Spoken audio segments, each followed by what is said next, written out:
All right, let's get started. I think people saw that loud and clear.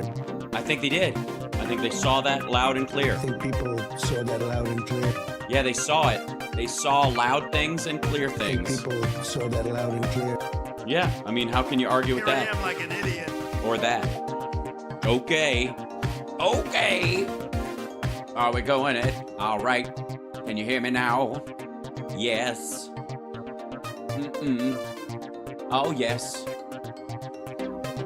And scene. Hi, everybody. Welcome to the show. How are you? Happy Friday. We start a little later on Fridays, so I tend to get, it's a very strong danger, but thanks for, thankfully I have a family FaceTime that's every Thursday, and so it gives me a focal point in the day, because not having a morning show and the show being on about an hour later can make me fall into what I would call a research hole. And because there are, while I am always aware of what I do know, I'm also acutely aware of possible gaps in my knowledge, especially when things are changing on the regular. You know what I mean? It is right now, the news cycle used to be such that there was usually one giant bowling ball someone was throwing into the air over a glass table, and you kind of had to watch that one to see if it was gonna, like up, like that was, it drew your attention in that regard. And now it's just somebody juggling chainsaws and machetes and a torch and an egg and an apple and trying to eat the apple at the same time. And it's a lot. So I'm aware that there are, little satellite stories that kind of zip off. And so on certain days, Tuesdays and Thursdays specifically, because I don't have a morning show, I get up at ass o'clock and I dive into a lot of these stories. And this is more, I'm telling you more, this is a warning than anything else, that if I get all fired up about something as we go along that seems kind of off a beaten path, that's why. So anyways, that said, welcome to the show. Hello, chat room. How are you? Oops, wrong one. Why does it think that's the window, you silly thing? Hold on, back to me and over to this. I also turned on my show, and the for whatever reason, there we go. Look at that. All I had to do was click on it. It was just a strange little thing. Boop, boop. There you are. Thanks, guys, for your understanding. Yes, 666. I'm here early enough to actually tell you, hit that 666 super chat. Help us to buy 666 Fifth Avenue in cash. It's a minor goal that I have, but I envisioned it, and I think it's definitely the real deal. It's going to happen. I'm focused on it. Now, I may have to purchase it from a scraggly-looking wanderer in the apocalypse. Let's see. Easy Network. How long have you been a Freemason, and what degree are you? About 8 years. 8 years. And I'm 32nd degree. I will one day hopefully be 33rd degree and all that stuff, but I'm far too young for that. So there you go. Anyways, I hope that answers your question. Then so there's a lot of stories to talk about, needless to say, and I feel like people are almost, I don't know, they're being lulled into a false sense of security, or no, that's not the phrase I'm looking for. So they're more like just the Republicans are such a clusterfuck that I think people are it became a new norm really quickly. Like people aren't amazed at how just what an absolute shit show these guys are every fucking day. It's almost an example of what I would call chaos strategy. If you haven't got your shit together, fuck up everything else. So by comparison, like, there's a fire over there. What are you bitching me about? I didn't do my work. That kind of shit. Okay. So the Republicans are, and I mean, honestly, I can't think of a single thing that they are managing to do in government right now with any function whatsoever. I mean, okay, I'll rephrase that, because obviously, ironically enough, Mike Johnson Johnson is has passed this continuing resolution bill, and it got it through. Can I tell you the story? Join me now. Follow me now. Now, this is Chip Roy and this is Mike Johnson. It's often hard if his face is on screen, you kind of think Johnson, but because he's a dickhead. But so this this idea was floated in the Freedom Caucus with the Freedom Caucasians that they were going to put together what's called a laddered CR, meaning a continuing resolution that gets us to January. And then in January, we're going to go through all these appropriations bills. And they're like, we can't fucking do that. We can't get all 12 of these things one at a time. Nobody's going to trust us to vote on one of these things and not fuck up the other vote. So let's just put two packages together, half and half. Instead of a big 12 appropriations bills, let's do two, round one, round two, January, February. And the Freedom Caucus went, absolutely. We're for this. And what they did was this is really what happened. They front loaded the January one with all the shit they like. And then they put all the stuff they don't care about or want to defund in the second one, arguing basically that they'll hold their alleged votes for the second one hostage if the first one doesn't pass. If anybody tries to hold up, military funding or border funding or, I don't know, anti-woke military shit or whatever the fuck. All the stuff there, the farm bill, put all that in the first one. Suck up to farmers, military, all that kind of funding in general. Put that in the first one, and they go, if you don't vote for this one, we're not going to vote for the second one. And then don't vote for the second one and let it collapse. And that's got the Department of Education and the DOJ funding and the fucking FBI, whatever, all their fucking angry bullshit. Okay. And that was how they laid it out. And that's how Mike Johnson laid it out. They sat down, they were like, here's our two packages. Group one, all the shit we like. Group two, all the shit we don't like. Ha, ha, ha, ha. And in January, this is actually how it fucking went down. This is why, if you can figure out why the fuck they're extra mad and why he feels like, you're like, what the fuck why is he about to snap? I mean, he knows what happened. I mean, it's embarrassing that they fired McCarthy for doing exactly what Mike Johnson says, but what the fuck is going on? Why are they that upset? Okay, this is why they're that upset. Somebody in the draft proposal stage they had multiple versions of Group 1, Group 2.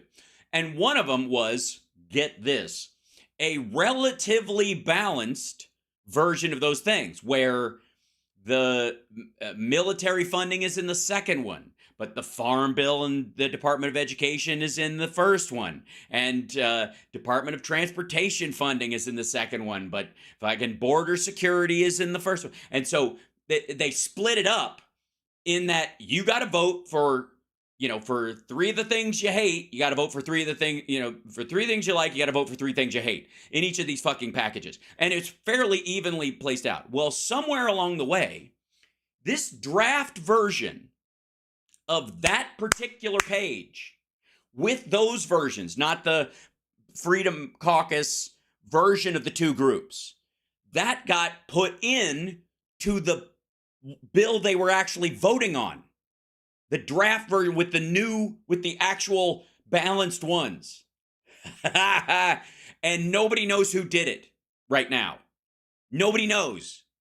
And so the Republicans right now, because it was their caucus in charge and Mike Johnson's office in charge of putting together the actual bill that they voted on, they think it's somebody in their crowd. They're like, the word Judas is being thrown around with absolute zero biblical fucking knowledge. Benedict Arnold. I'm not kidding. This is really what fucking happened. And somebody snuck in this draft of it into the version that Mike Johnson put on the floor, and everybody voted on it. And so a bunch of these dickheads voted for a version that they might have been, look, Chip Roy and these other assholes, even though they insisted on these changes and thought they were in there, didn't vote for it. Let's just put that a fucking side, just in its own little pocket. Like you you demand something and then you get it and then you don't vote for it. And then interestingly enough, you don't, it wasn't me. It was the one-armed man, right? Somebody, I guess, pulled a just the tip, because it wasn't the whole bill draft. It was apparently just that page, and they voted on it. And so that's the one that went to the Senate. That's the one that came back. That's the one that's going to be law. And so hence perhaps why they're a little testy. You see, because what's going to happen is in January and I guess suppose in February, they're going to have to vote on this laddered CR, this continuing resolution to fund one part of the government and then the other half, that it's going to be a compromised package where they have to vote for shit they hate to vote for shit they like. And if they don't vote for the shit they like, somebody else will, and it's going to fucking pass. Yeah, you had one job. Oh, it's just so good. It's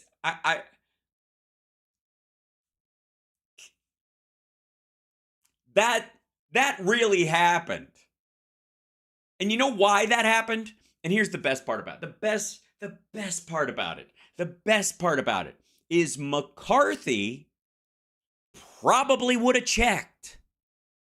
McCarthy, having gone through one of these fucking negotiations before, would have noticed.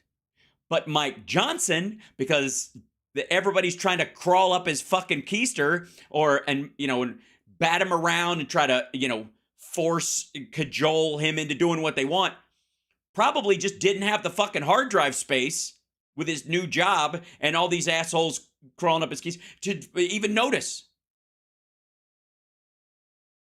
McCarthy would have saved this for the Freedom Caucus, and they fucking fired him. This is good stuff. I'm just saying. That's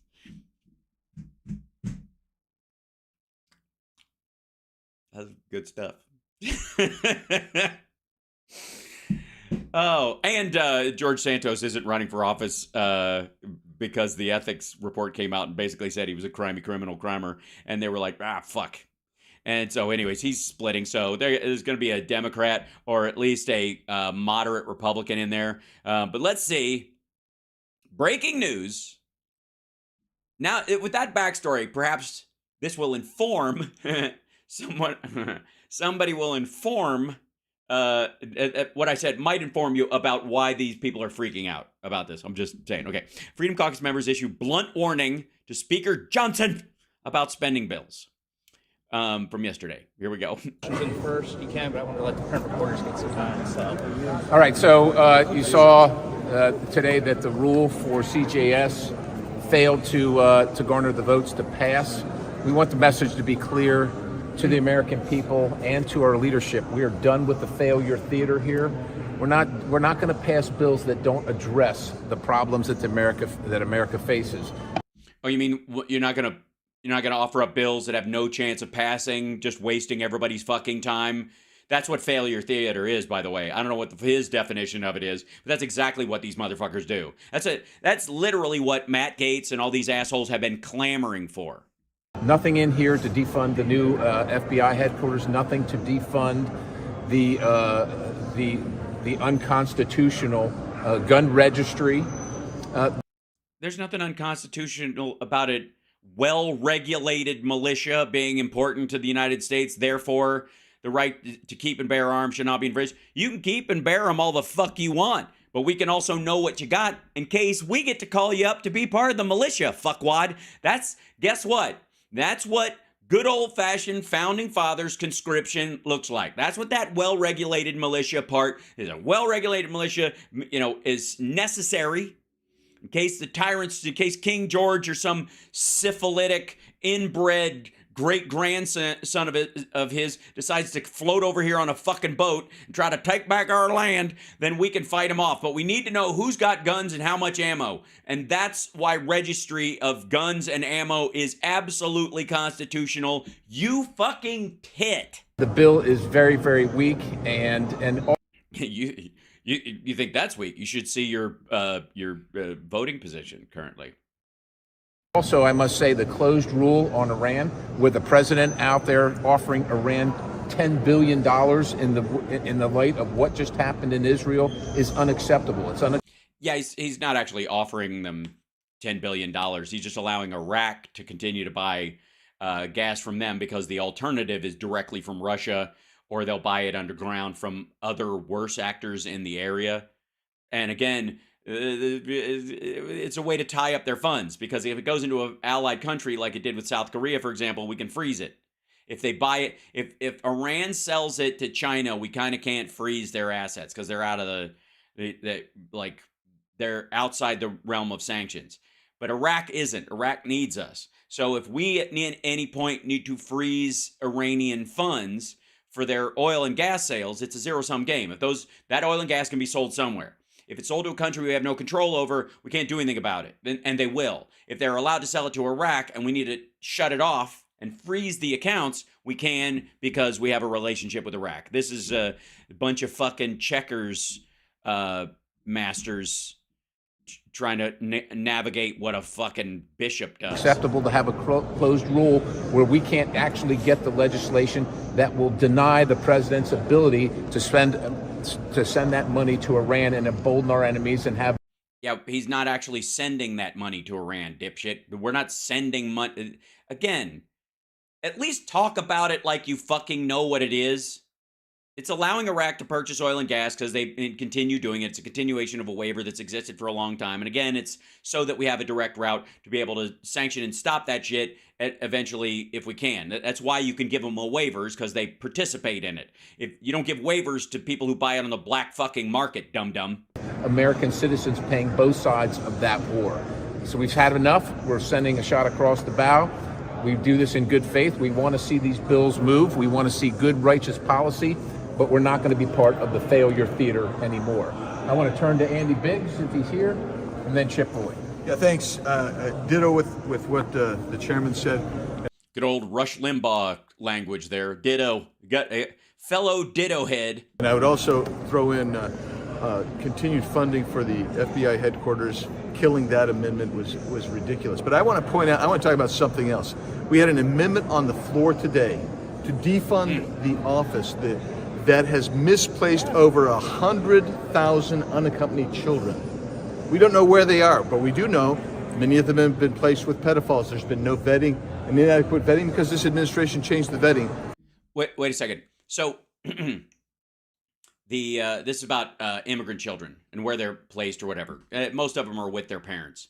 And one of the reasons they don't list them is because of psychopath, asshole right-wingers who will hunt them down. That's another thing entirely. It's not where they don't know where they are. They specifically aren't listing where they are. There's a difference. The other thing is that it was the Trump administration that lost a bunch of these motherfuckers and never sought to get them back. Biden put it in the system when we came in about the separation of kids from their parents, if they were indeed their parents at all, and try to find their way back to these parents. Now, that's another issue entirely. Here's my thing. You don't solve that problem through defunding. Because if you don't have enough agents to keep track, or you don't have a system in place that would track immigrant children better, you don't lessen the funding for that. You increase it, and you insist on a program that seeks them out and finds them, do you not?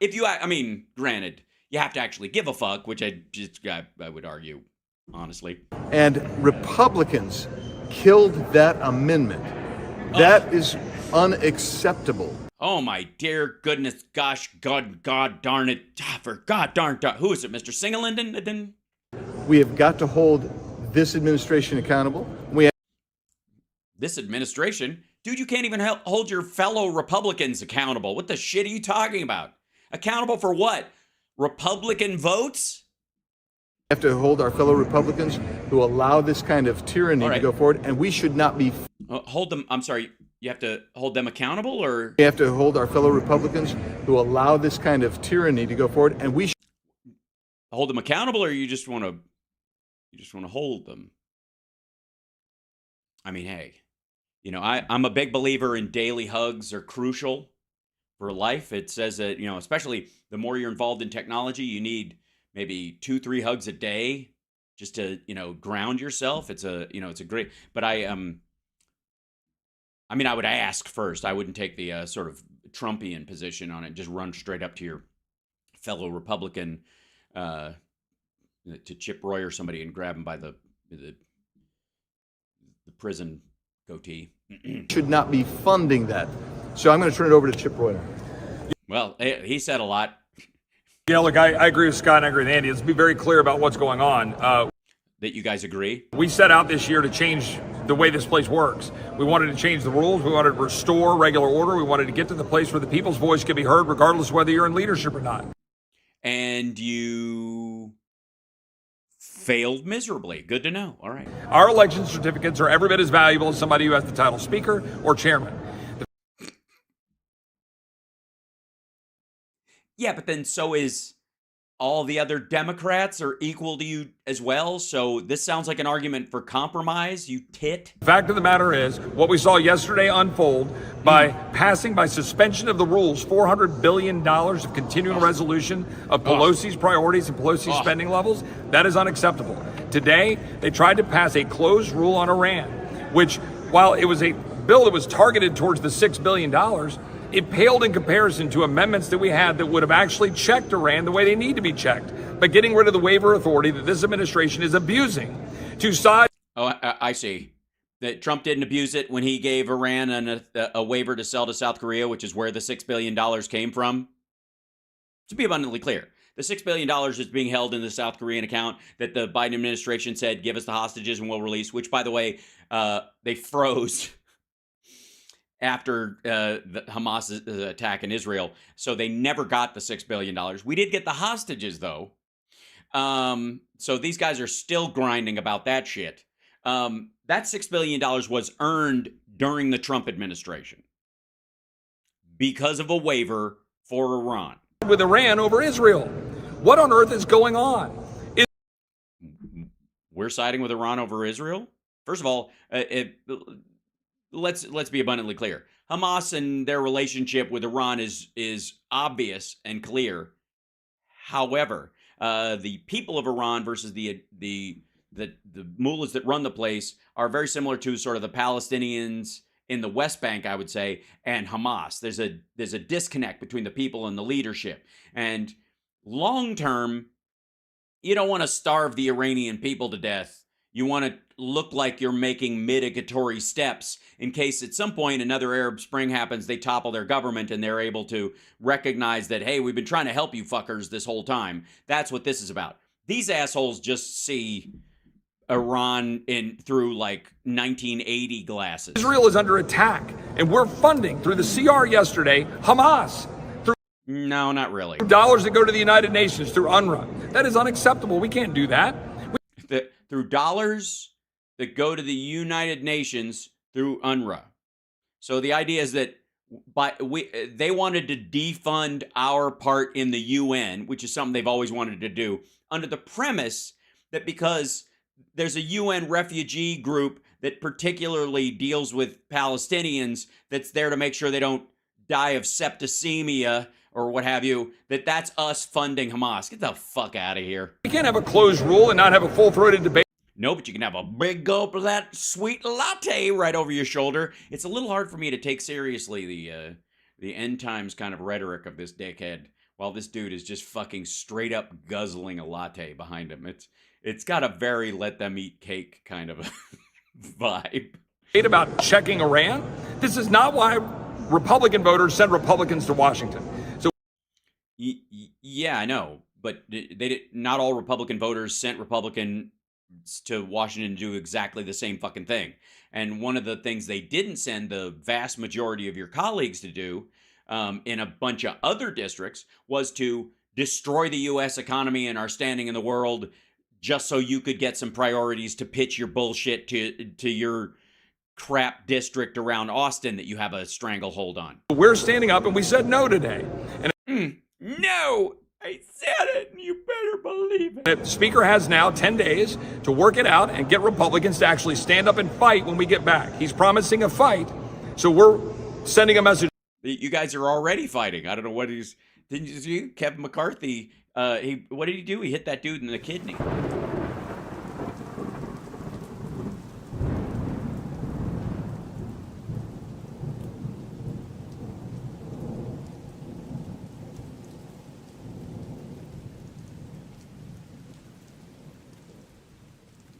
Which I'm sure caught him off guard. Right now, we expect that fight when we get back from Thanksgiving. The world is ending. Do you understand? We're funding terrorists. The UN is flooding weapons, and we're funding both sides of a war. And it's a job that we just passed a resolution that's going to destroy the economy as we know it. And as soon as I'm done with the Thanksgiving holiday, I'll be right back. Need a plan to reduce spending overall from 23 to 24, pay for any supplemental spending, stop spending blank check money to Ukraine, stand with Israel, hold the Senate in check, and do what we need to do to secure the... Yeah, you guys don't get to hold the Senate in check, fuckwad. They don't have half the problem getting reelected you do. They get to do it every 6 fucking years, dummy. southern border. That's what the voters expect us to do. And No. I think that's what you sold to your voters that you were going to do and you could do, and and it would be easy. You're telling them the sort of Trumpian story about, man, we get a hold of this thing and pow, and then you're going back to your district over the holiday with your fucking hat in your hand. that's the message we wanted to send today, going home for Thanksgiving. I would just add on the heels of this CR that kept in place all the Biden, Pelosi, Schumer policies and spending. Yeah, I know. Could you say that again? My nipples are getting hard. Levels that are destroying the country. You have. Are they destroying the country though? We just had 5% GDP. Like we're gonna end up with like 4.3% GDP for the whole fucking year. And the longest sustained unemployment below 4% in 50 years. It's about to pass that actually. It set a new record. But anyways, destroying the country. I'm sorry, I didn't mean to interrupt. It's something about destroying the country. If any bill we should be cutting spending on, it would be this bill. A rogue Department of Justice, a rogue FBI, and we're actually increasing that spending and doing Yeah, you are. Doing very little in the way of correcting a federal government that's weaponized against its citizens, abusing its power. And so we sent a major statement to that effect today. And we're it was a major statement of failure. That's what it was. It failed. Yeah. not going to continue to do business as usual here in Washington. We want to support our speaker in bringing the change that needs to be brought on behalf of the American people. But we also are going to fire him right after Thanksgiving if he doesn't do what we say, and he can't do what we say because we're fucking lunatics. So, I don't know. I guess, boy, Thanksgiving to Christmas could be fucking embarrassing. I was just going to say, going back to The witch! A witch! She's a witch! The witch! So, those of you who don't know, this chick has been, she's been declared a witch by other Republicans. I don't know why. She was like involved in witchcraft. Whatever. It's just a running gag.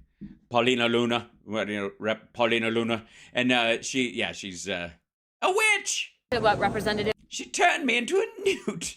I got better. Biggs said, if it was these members' children, I can guarantee you they wouldn't have supported that bill. So to put it in perspective. Oh, if it was these members' children, they wouldn't swear that were missing, you mean? That are not accounted for? So let me get this right. Let's say your kids are missing. And one of the options you have is, that, the cops are looking for them. That they are, there's an organization that puts together, and coordinates volunteers and the FBI and stuff. And you're saying, my kids are missing. I would like, and the only option I have is to cut funding to the people that would be looking for them.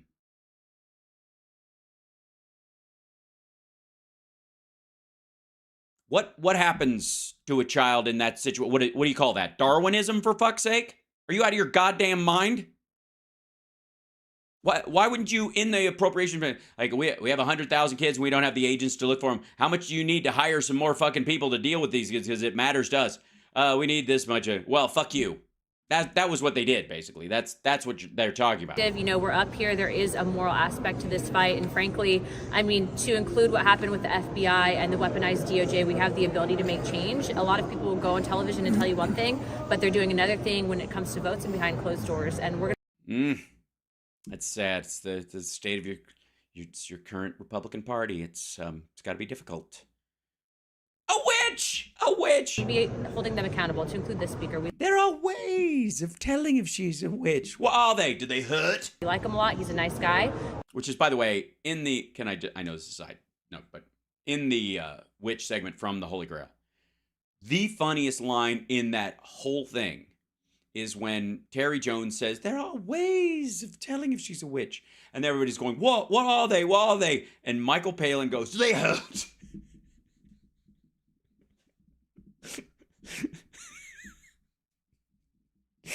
Do they hurt? Like, it's so good. There is so much in that fucking line. Do they hurt? God. Oh, I love Michael Palin. He's one of the purest, funniest people that's ever lived. But we're going to make sure that he follows through on what he said he was going to do.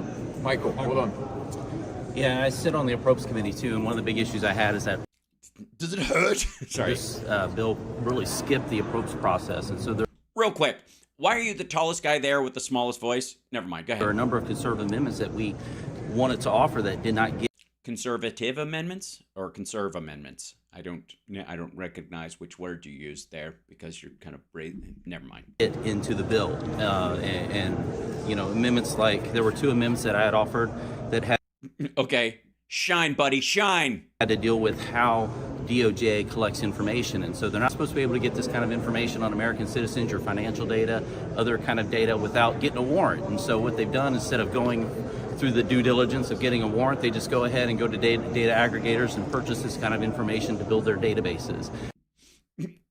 Right, which wouldn't be a law about them.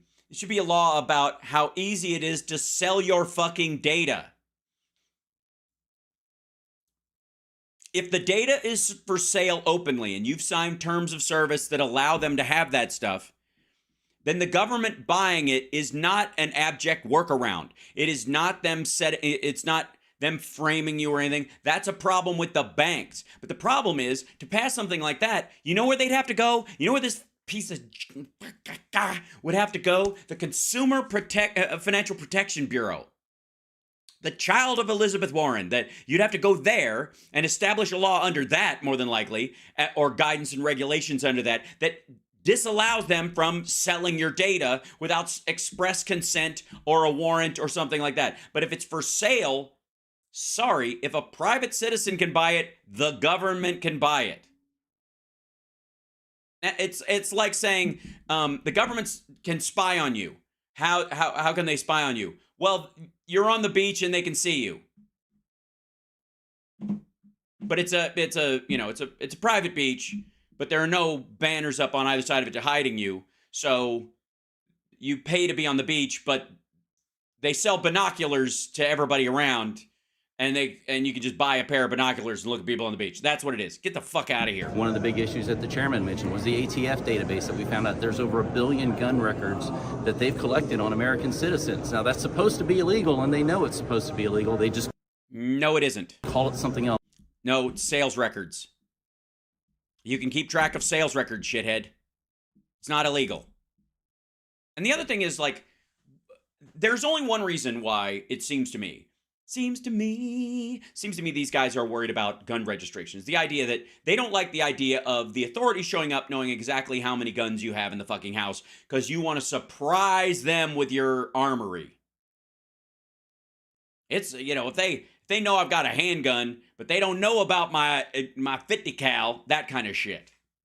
That's what they want. They want it to be a big fucking surprise when the FBI shows up with a warrant or something and guys walk up and knock on your door. They want the cops or the FBI when they show up with a warrant to be taken by surprise, be able to be ambushed by any of these fucking lunatics at any time, or fear being ambushed and therefore never serve, which is more the thing, never serve the subpoena in the first place, or the arrest warrant, or any of that kind of shit. It's just, it's fucking ridiculous. Other than a gun registry. There's a number of other issues. One, we found out through a whistleblower, they're giving bonuses to agents based on domestic violent extremist cases. And so the issue with that, of course, is what we've seen. And that's a problem. Why? I mean, I think they would have to get a conviction or something, right? It's not just filing them. Like meter maids will get a bonus based on how many tickets they hand out. But if they hand out tickets on cars that don't exist or for meters that weren't expired, they're going to get in trouble, and therefore they'll go to jail because that's fraud. The DOJ label people as. So we've had parents at school board meetings. We've seen No, you haven't. Catholics, traditional Catholics targeted. No, you haven't. The president himself is a quote-unquote traditional Catholic. You got to do something, you dumb motherfuckers. No one is being arrested for being a parent or being a parent at a school board meeting or stating that they don't like something about the curriculum in their school. It's the fucking death threats. This is weird. And I have to say, like, they keep, I don't know, they keep like volleyballing this fucking argument up in the air, waiting for somebody to spike it, and it never works. These are not the people that should be, that agents should be incentivized financially to go after. They aren't. They're not financially incentivized to go after parents and traditional Catholics. You know why? Because they would not get the bonus. They have to find somebody who's actually engaged in domestic terrorism or is planning domestic terrorism. They don't get the bonus just for going after somebody. They get the bonus based on a conviction or stopping some sort of plan. And there are other people involved to verify this shit. How the fuck did this guy get elected? We want proper due diligence. And so if amendments...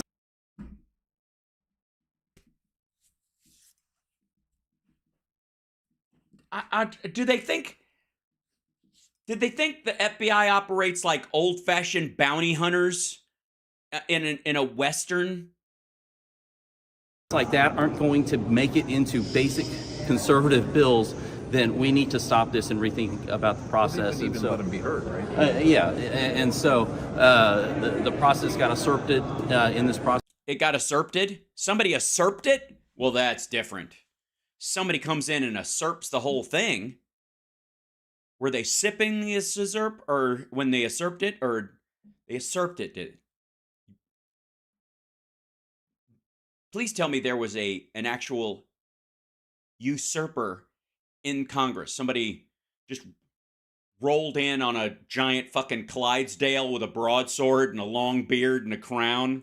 I am Claudius the usurper. Right?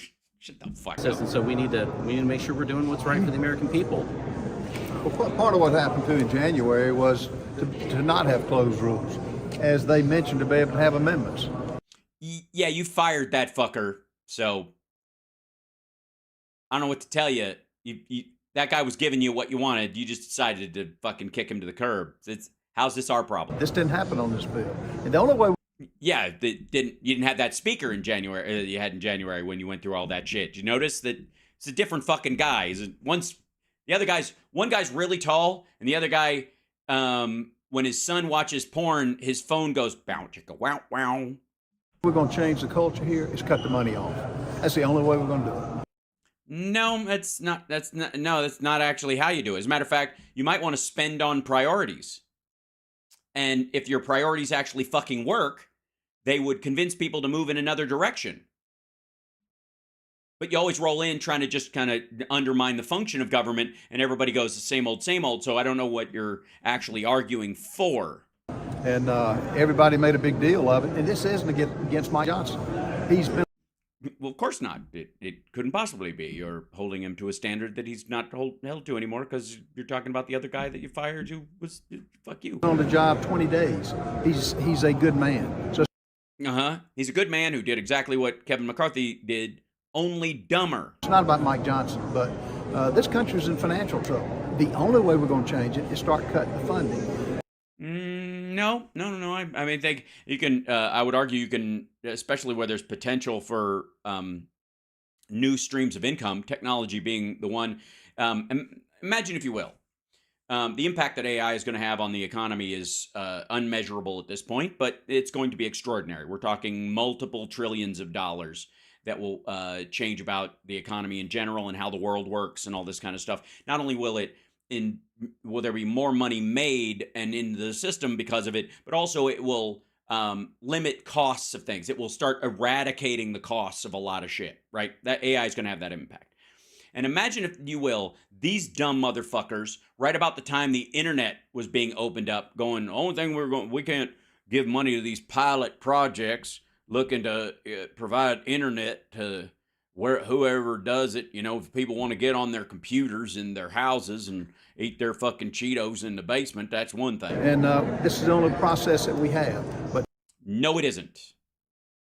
No, it isn't. You could present a program that solves the problem you're talking about, that requires alternate funding, but that actually solves it. You can take a problem. Right now, the issue is the Republicans' only fallback is, we don't believe any of the problems exist. And so anybody who's trying to solve them is evil and just trying to throw money away. And the only problem we see is people like Donald Trump have to pay too high a taxes at 0.0%. That's the only problem they can see that needs solving. the close rule was not right.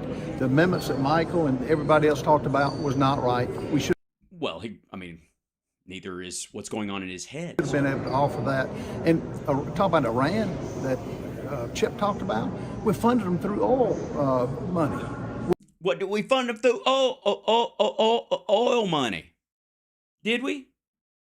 How did that work out? Just explain to us, goober. We're funding them through the oil money. This is a pittance. This is a pittance.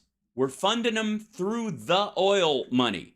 This motherfucker, if you didn't know anything about what I told you about this simply being a waiver so that Iraq can buy Iranian oil, and Iraq would be paying that money to Iran. Didn't this make it sound like we're paying $10 billion? We're funding them. We're buying Iranian oil or something? The 10 million or the 10 billion or the 6 billion. So this is the first of a lot of them that we're going to do this on. Yeah, this is the first of a lot of them we're going to do this one on. And, you mean fail? You mean it's yeah. What makes you all confident that you can actually be able to pass a number of appropriation bills, given the fact that you all obviously have certain concerns on spending? Some of your own Republican colleagues are saying, no, we're already cutting way too much. We shouldn't be cutting anymore. They're also already being critical of you all, saying that you all are holding hostage your own. What's it like being an asshole? Anybody could start. Go ahead. Appropriation process. No, the appropriators are holding the process hostage. The appropriators? That's all of Congress. They are ganging up against the amendments that are allowed on the floor. It's essentially. You mean they're outnumbering you? This is the moment when he discovered that being a minority is sometimes difficult. A kill list. They put them on the floor to act like you're getting your voice, knowing that they're all going to vote against them. That is what I characterize as failure theater. I see. So they should just tell you they're not going to vote for it so that you can not waste your time selling the shit. And why is this motherfucker staring at us? Looks like it's supposed to be good. You're supposed to be having a voice, speaking on behalf of your constituents. Does this asshole not know how, Congress actually fucking works? You make your speech, you put your amendment forward. That's what he's getting, by the way. That's the thing. A lot of these amendments never made it to the floor because the leadership said, nobody's going to fucking vote for that. That's not going to make it. So I'm not going to have you embarrass the entire party by bringing up something that they have to either vote down or tell you to go fuck yourself. when there's no chance of it passing. No, you can't bring the amendment to the floor. It's a waste of fucking time. We got a lot of work to do. And you know, and everybody fucking here knows that it's not going to pass. Fuck off. If you want to present an amendment, write it up and send it to me. And if we think it can actually, we'll whip the votes and see if we've got it anywhere close, then you can present it on the floor. That's how a functioning party works. That's how the Democrats do it every time. Good Lord. Constituents, each one of us, 750,000 people, that's designed to fail. We're done with that. And hold on a second. This is important. We've passed 7 appropriations bills. When was the last time any of these chambers did that on an individual basis? We have 3. Yeah, but they died on. They weren't going to go to the Senate on their own. And why is this motherfucker staring at us? Why is he staring? Look at him over there. I don't think he's really looking at us. I think he's looking right over the lens of the camera at whoever's holding it, and that's creeping me out. That are sitting there ready to be passed, including with the one we're working through right now in Labor H, and we can work through some of the issues that you rightly recognize. That would be 10. The issue of you being failures and assholes and not actually getting any of this done. There's a couple more that have issues that we're trying to work through. Obviously, CJS got caught up in what happened. Yeah, they both have issues. We know that. Today with the rule. We can bring it back up the week after. The issue here is what is going to be the top line spending level. Appropriators don't want to adhere to the FRA.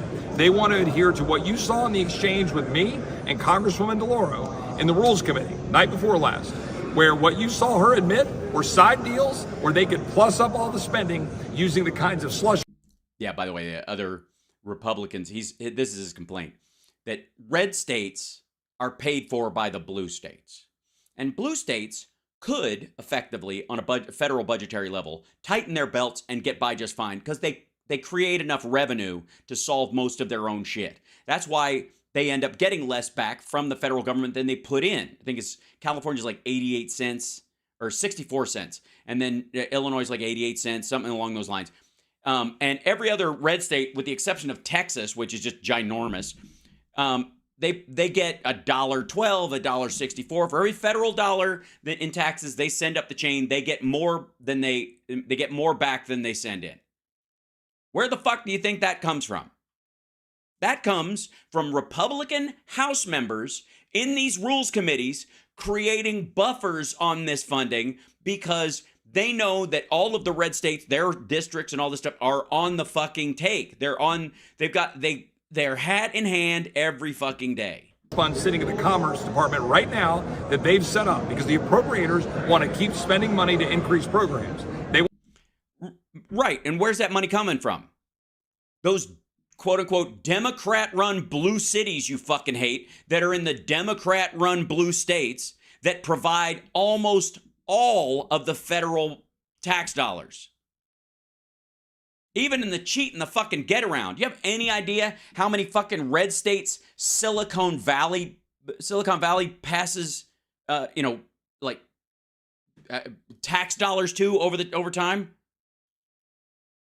Like Silicon Valley pretty much keeps like Montana, North and South Dakota, Wyoming, fucking most of Idaho afloat by itself. I want to tell the American people one thing and then do something different.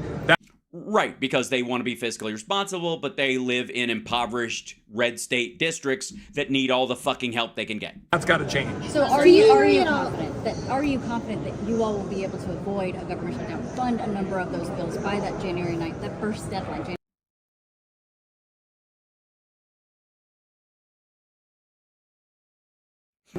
We're not going to shut the government down, all right?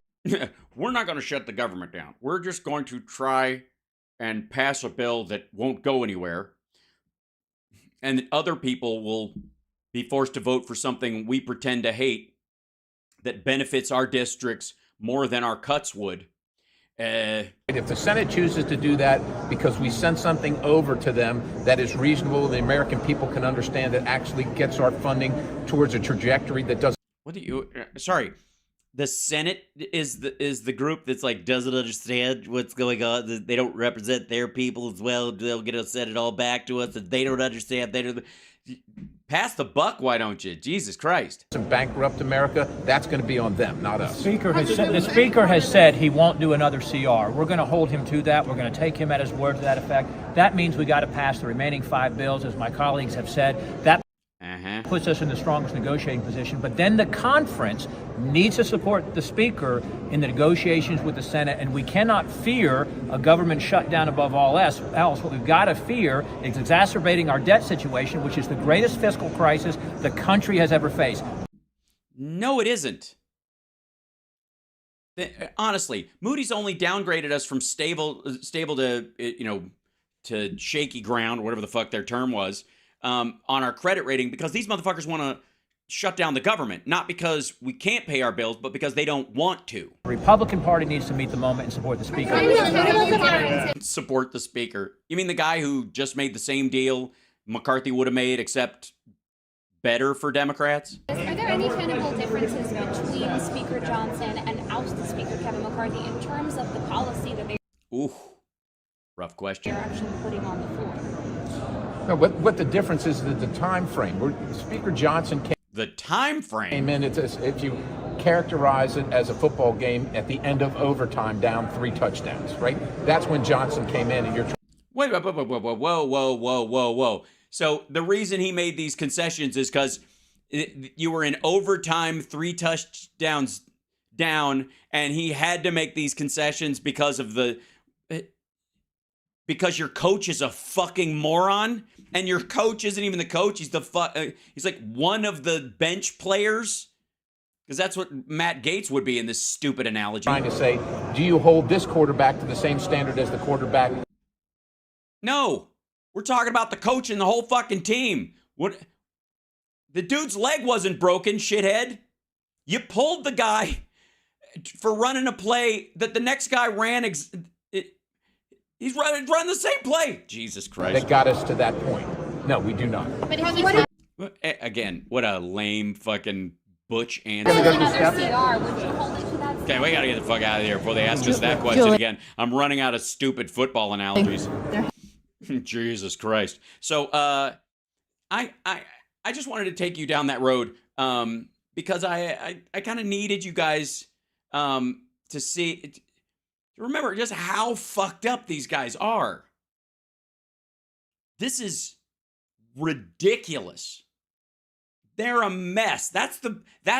These are the guys. That was a meeting of the primary players besides Matt Gaetz and a couple others who weren't there because they're on the outs right now, or angry at each other, but they're all in lockstep anyways. These are the guys who kicked out Kevin McCarthy, put in Mike Johnson, and then he ended up, because he had to, and he didn't have a choice really. He just didn't have a choice really. You fuckers voted him out. They're a wreck, and they're going to stay a wreck. This is not going to change. You think they're going to come back after Thanksgiving and have found Jesus or in a turkey leg? The living shit. What? Meanwhile, let me show you a tidbit of this. Biden spoke after his meeting with Xi Jinping, and I have to say, the press conference, I don't even know if it's down here. Yeah. They had a reception. There's a bunch of things for this. And this is the APEC CEO one. Yeah. And then the work lunch and all that kind of stuff. These are long. Let's see. Maybe I can. Yeah. I'll jump into this. And he's live right now. They're delivering remarks and doing the Indo-Pacific Economic Framework family photo. So all these people are getting together, which includes Xi Jinping. Let me show you the beginning of this, though. As you know, I just concluded several hours of meetings with President Xi, and I believe they were some of the most constructive and productive discussions we've had. By the way, very low standard, because up to this point, the Chinese leadership has been complete assholes. Jesus is always found in the giblets, Mark? Okay, I beg your pardon. I never know where to look on a turkey to find the Jesus. Also, can I just point out that the sign language interpreter is fucking spectacular. I've been meeting with President Xi since both of us were vice president over 10 years ago. Yeah, except you were a real vice president, and he was the secondary leader of the Chinese Communist Party, and he was selected. You were elected, he was selected. There's a difference. I hate the fuck that they call him president. Drives me crazy. Our meetings have always been candid and straightforward. We haven't always agreed, but they've been straightforward. and today build on the groundwork we laid over the past several months of high-level diplomacy between our teams. We've made some important progress, I believe. First, I'm pleased to announce that after many years of being on hold, we are restarting cooperation between the United States and PRC on counter-narcotics. In 2019, you may remember, China took action to greatly reduce the amount of fentanyl shipped directly from China to the United States. But in the years since that time, the challenge has evolved from finished fentanyl to fentanyl chemical ingredients and pill presses, which are being shipped without controls. And by the way, some of these pills are being inserted in other drugs like cocaine. A lot of people are dying.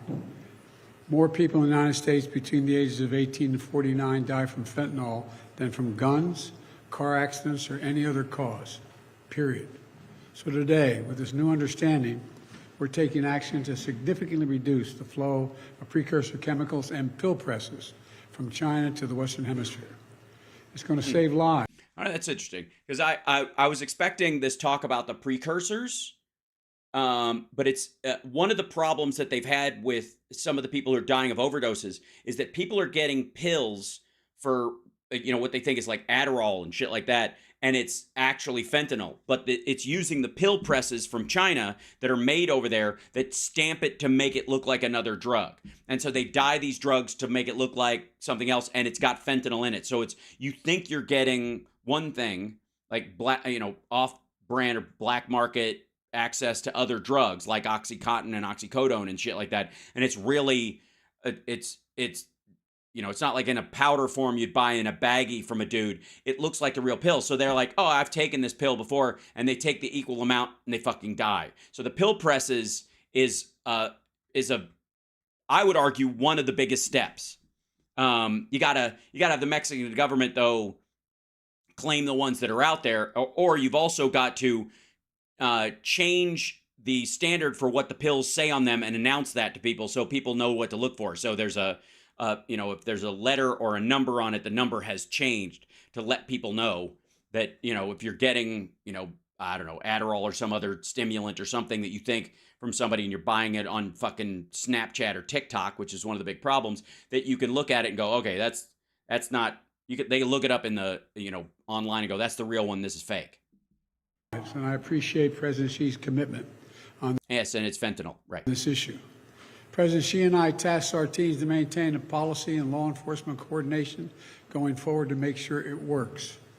I also want to thank the bipartisan congressional delegation to China, led by Leader Schumer, in October for supporting this effort so strongly.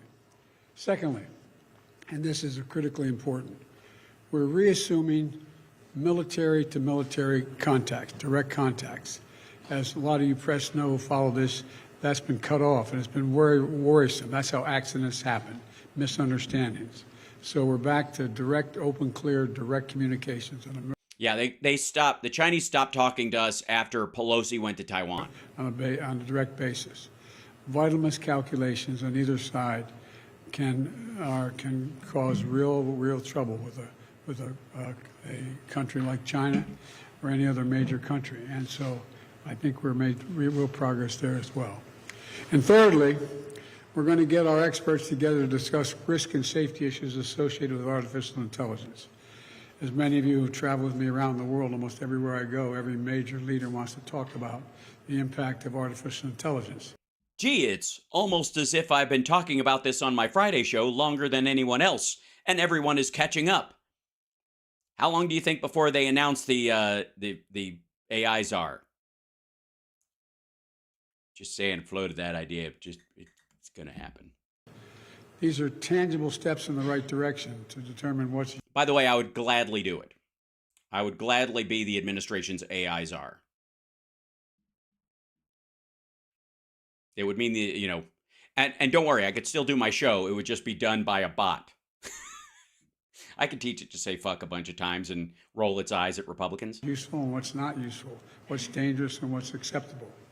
Moreover, there are evidence of cases that I've made all along. The United States will continue to compete vigorously with the PRC, but will manage that competition responsibly so it doesn't veer into conflict or accidental conflict.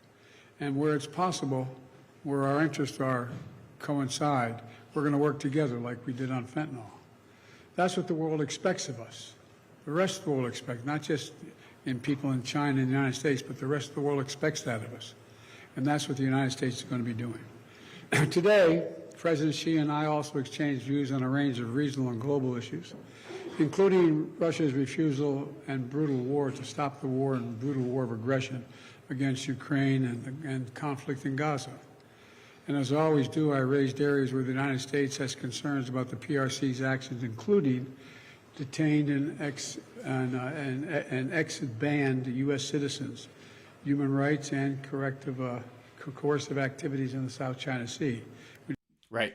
So there's a really weird thing about Americans with dual Chinese citizenship. Well, it's kind of like permanent residents, people living in China, long story, but are Americans, but have lived there for a long, long time. And the Chinese government refused to give them exit visas, wouldn't allow them to leave the country, and even just to go home. Like, it's really odd. It's one of those things where you would just expect them to expel people, but they won't allow it. It's one of the more curious things, and oftentimes it's about people who used to proselytize quite a bit about China on behalf of China for the rest of the world as like an American who likes the place, which makes me particularly nervous because of the time I spent there. But that's one of the key aspects of it. Now, real quick, he's discussing what they discussed, and that's fine. And most of that will come out in the paperwork. I want to go to this part. This is, if I may, this is him talking to the APEC summit. So this is the CEO summit. Notice the difference between his talking about, to Xi Jinping and then about what they talked about in this. Good morning. Please have a seat. Welcome to San Francisco.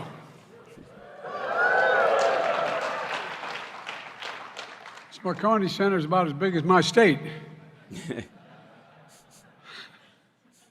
This is a city of synonymous with innovation and breaking barriers, where collaboration and coming together have always been key to unlocking our potential. It's a city that has been shaped by centuries of deep ties to the Asian Pacific region by contributions of people of Asian and Pacific Island heritage. So San Francisco is a natural place to gather to innovate and collaborate for the 2023 APEC Summit, the CEO Summit, and all the events that are taking place this week.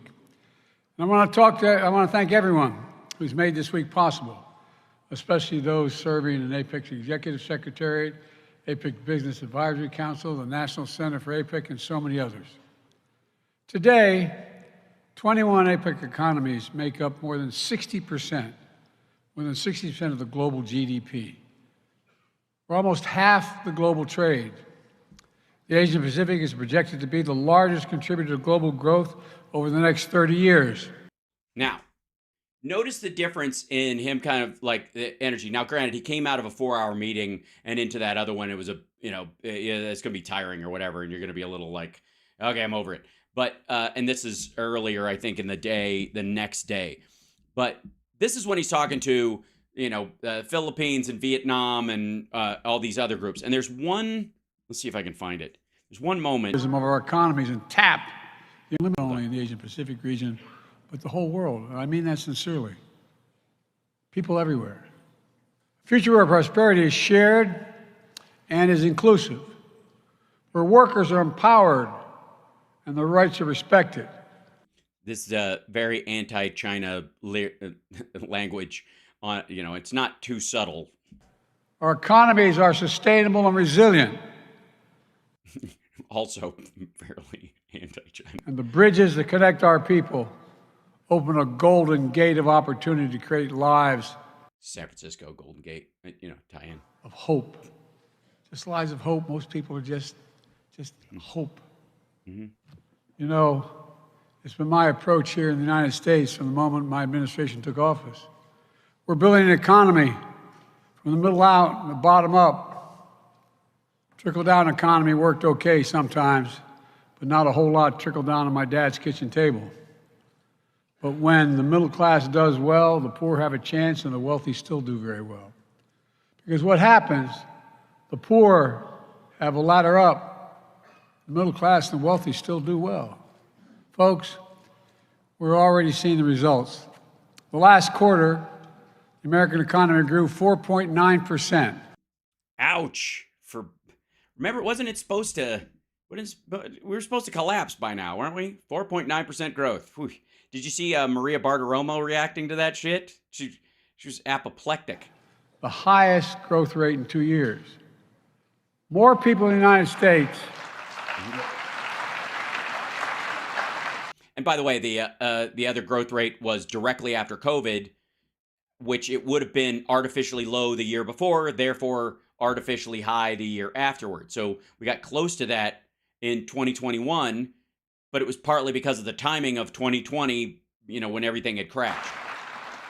Because of many of you sitting there, the CEOs, let's give credit where it's due.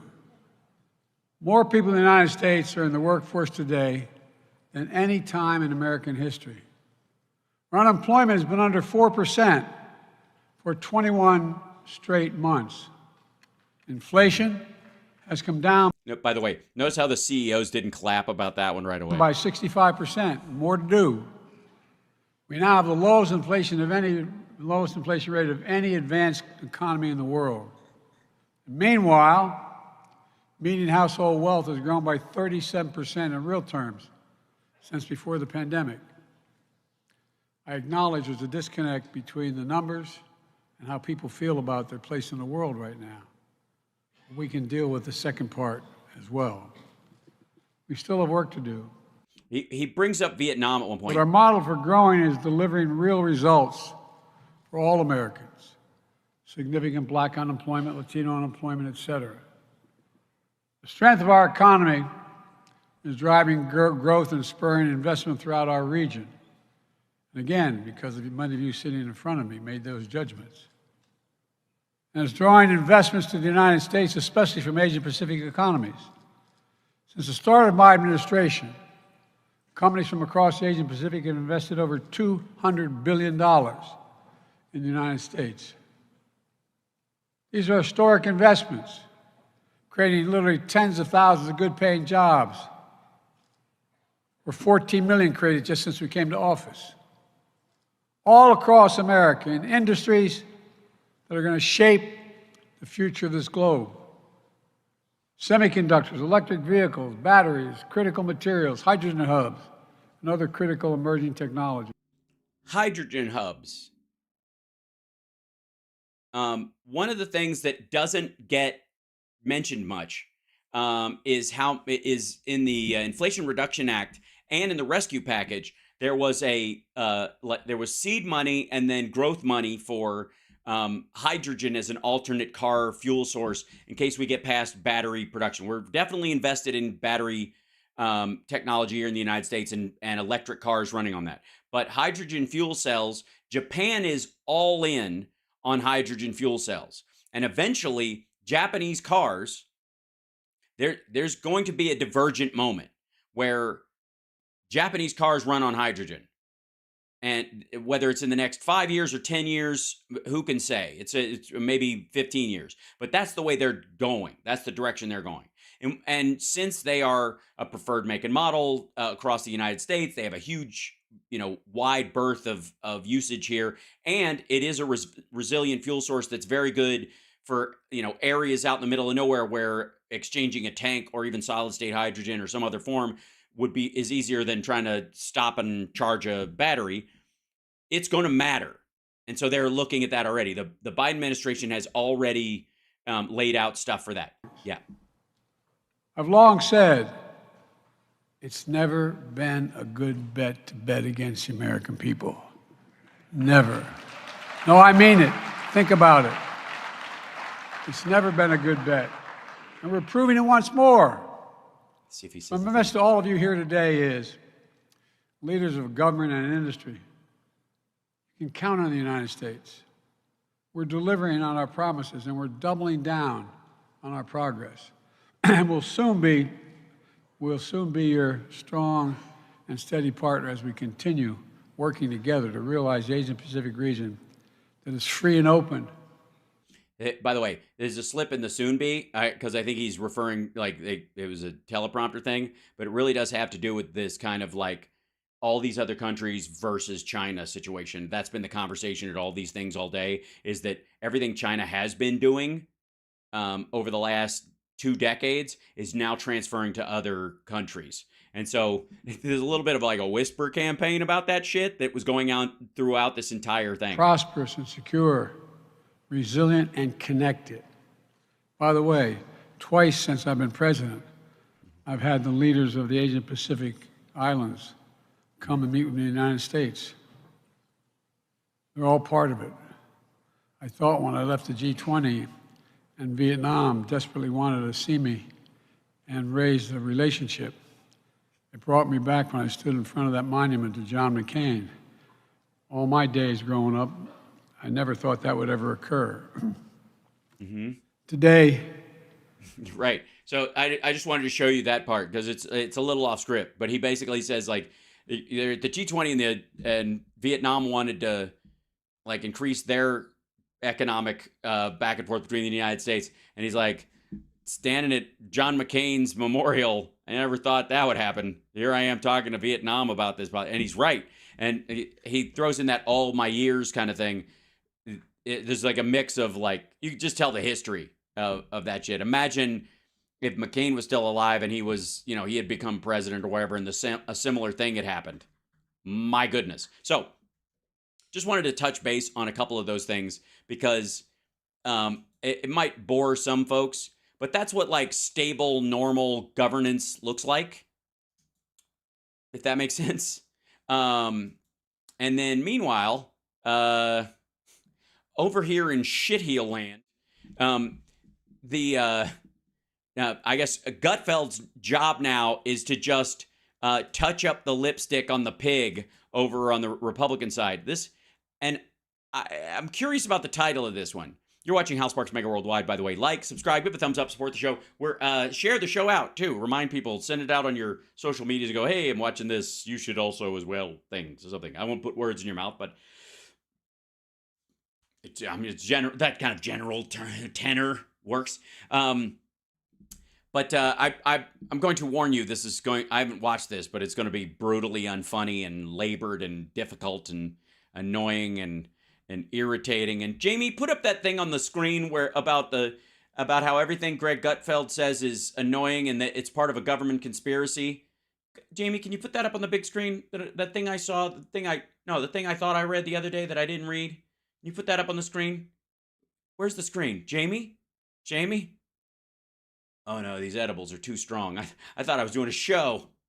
Okay, so this is Greg Gutfeld doing whatever the shit. Pink took a stand against books that aren't banned, but the singer gets wrecked by a simple fact check. Oh my God. Why does he think like fake Dr. Zeus bullshit rhyme scheme stuff is a cute way out of having to write fucking jokes? Christ, man. I'm improving this whole fucking show. Sit down with your staff or fucking hire some people. Go find some people who've been fired from The Daily Show for being right-wing. You can find them. They're out there. The annoying artist known as Pink gave away 2,000. The annoying artist known as Pink, who can, for the record, bench press Greg Gutfeld while singing and dancing. Just saying. Supposedly banned books at her Florida concerts this week, confusing her fans as they're mostly illiterate. Excuse me, real quick, point of order, Mr. Chairman. That is a country music joke that you are repositioning. There's no kind of stabilizing factor for that joke at all.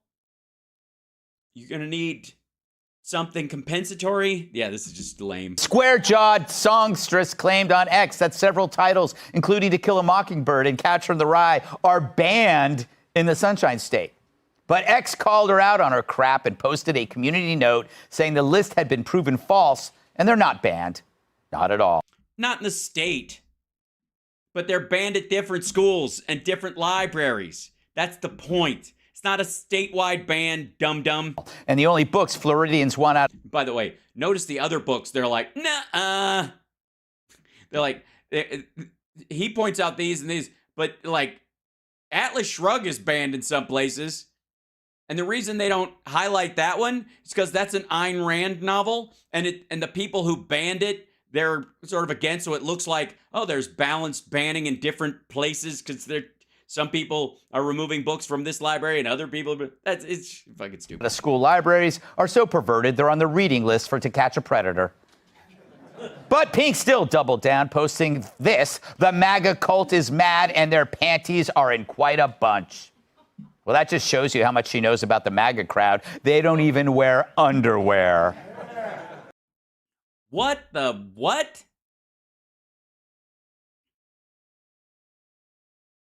What does that mean? Where is that supposed to land? Why is that supposed to be a joke? I don't know why he's showing Kid Rock. All right, I'm just mad because this fucker needs to try harder. Oh yeah, there you go. What, a dud? What did they do? Hold on. He's going commando in the back row. But MAGA, right? No one. Hold on. Back up. Even he recognizes the dud. It shows you how much she knows about the MAGA crowd. They don't even wear underwear. Oh yeah, there you go. He's going commando in the back row. But MAGA is the new catch-all for. Okay, some dude in the back went, oh yeah, like that. And he was able to hear it because no one was laughing. Ugh, God. It's like watching a vice principal fill in on late night. For anybody who proves a liberal wrong on the facts. Of course, she went on, quote, I wish. Wait, what? All for anybody who proves a liberal wrong in the back row. But MAGA is the new catch-all for anybody who proves a liberal wrong on the facts. Of course, she went on, quote, MAGA is the new catch-all.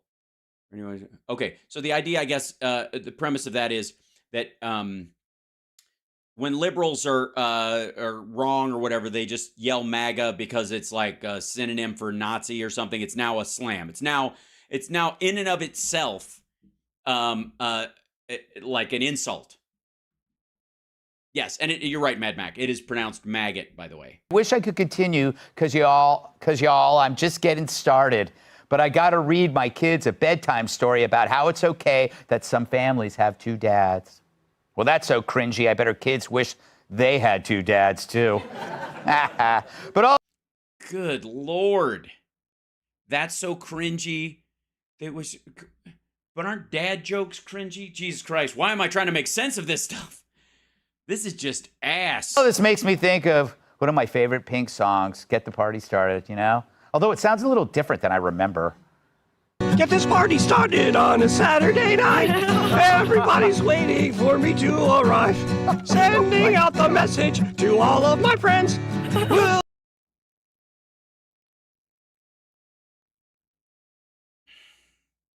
This is where you take someone else's funny bit that they did and you create an artificial premise that isn't. It doesn't look very good. I'm sorry. Oh. She has. Again, why the shit? Why does that have any meaning whatsoever? Because you can't play her actual voice because she fucking sounds spectacular? Can I just say, okay, I, as a human being, only like dance music when I'm dancing. I can't listen to it at a concert because I don't know what the fuck we're all doing. Why are there chairs here? This is music for dancing. Why am I facing one direction with a chair? This makes no sense. Like, that's how I feel. Like, I would, like, it's odd. I never got to see a dance artist live, and I have seen several of them. It's just awkward, right? I almost feel like it should be a Woodstock setting where it's just a giant open grass place. We can all dance. I know I'm a hippie. Fine, whatever. But I wouldn't go see her live because of that reason.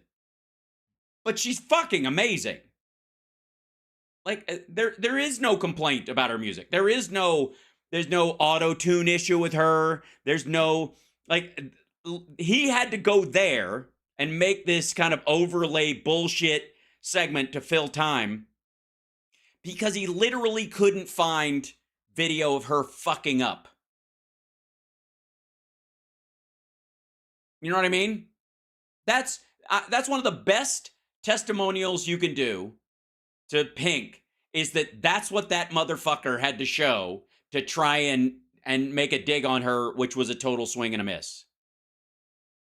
Not aged well, Julie, but you have. You know, I never like saying celebrities should stay in their lane and stick to singing or telling jokes. So because you have a panel show where some of the people on are simply celebrities and some of them are just reality show celebrities, and you voted for a president who was a reality show celebrity, and so you're genuinely blazingly full of shit. Can you do it?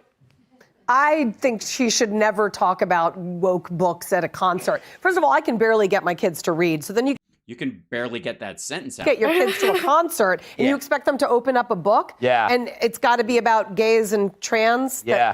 No, To Kill a Mockingbird is not about gays and trans. And what does that have to do with singing? It's the same thing as because her music's inclusive and accepting, and she's got a broad audience about that, and the idea is that they wouldn't have access to those books. They're not passing them all out for free. You can just get them if you want them there because I can't believe I'm arguing this with these stupid people. taking a knee at a football game. It's not about politics. It's about going to see people play football, which I can't stand football, so I wouldn't go. But a concert, I mean, who the hell is she trying to teach? Her children or our children? Our children don't need that. This is what happens. What? Happens when stars see the glow in their life fading and they start getting desperate and excuse me, the glow in their life fading? She's not having problems selling tickets. The best way to get some kind of resurgence in there and credibility is virtue signaling, and she's really bad at it, Professor. What did you make of it? Well, they are bad at it because they just want to redefine what the word banning means. That's true. You know, and that's what it's all about. Books aren't being banned. It's parents are complaining that there's inappropriate books in the school libraries. Yeah. You know, and K through 12 shouldn't have pornography. I have a quick question. Why did they stop the makeup midway through your head? Were you sunburned and they just ran out of that tone, or You know, especially we don't have Lord of the Flies in K through 5. And so what the books they're trying to put in are ones that we would never read to our children. However, they're the ones that did try and get Dr. Seuss banned and canceled. And they're the ones that are... No, they didn't. There were two of them. They didn't get Dr. Seuss banned and canceled. This guy, like, again, you can't play, like, you can't be a nitpicker about the very fact you're about to break on your own. You can't set the standard up like, they're not really being banned. They just age inappropriate, and therefore they're being removed from this kind of stuff. And they're the ones who tried to ban Dr. Seuss. No, they didn't. There's a couple of them that had kind of what would be, under modern parlance, racial drawings. Not meant in ill will, but certainly could be taken that way in modern society. And books that nobody gave a rat's ass about. None of the big ones. None of the big Dr. Seuss books. And you know what? Maybe one of the reasons why those books never became as big as the others.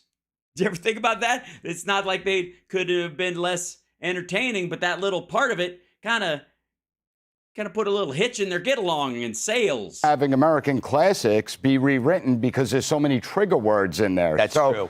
They don't know what they're talking about, and they should be more concerned about the You do realize you're talking to Greg Gutfeld, right? 13% of students that don't know American history, that can't read, write, or do mathematics. Yeah, we don't have that many American students who can't read or write or do mathematics. Not being up to the generalized level in a state or having a ubiquitous quality across the entire state or anything doesn't mean they can't read or write or do mathematics. They're just not up to the level that they should be for the schools. Again, red states are collapsing those averages. You just had Oregon announce that they're doing away with all graduating standards of proficiency levels.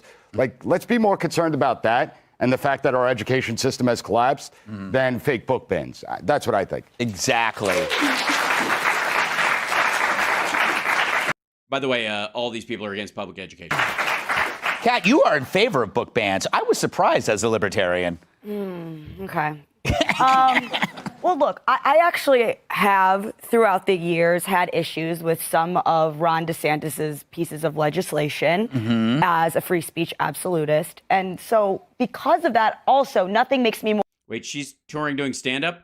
Dear God, I hope she and Jimmy Dore don't cross paths. That's too much unfunny for one building. More frustrated than to see someone coming out and saying things that are completely not true, because then it makes it more difficult. Yeah, because you have to deal with that on Greg's show every time you're on. For those things to be taken seriously when I say them. She was saying that To Kill a Mockingbird was completely banned. No, she wasn't. She's saying it was banned in the state of Florida. And in areas they are. That's the point. Diary of Anne Frank was completely banned, which is just... No, it didn't say completely. I think that's why reading is fun and dumb and mental, kids. It's fundamental. And that's because every word matters. Especially when it's a descriptive or a definitive. It's just got value in, It's not true. And then she turns and goes, oh, MAGA people are mad. No, you're wrong. And like Julie said, she's handing out these books at a concert. That is really weird. Yeah.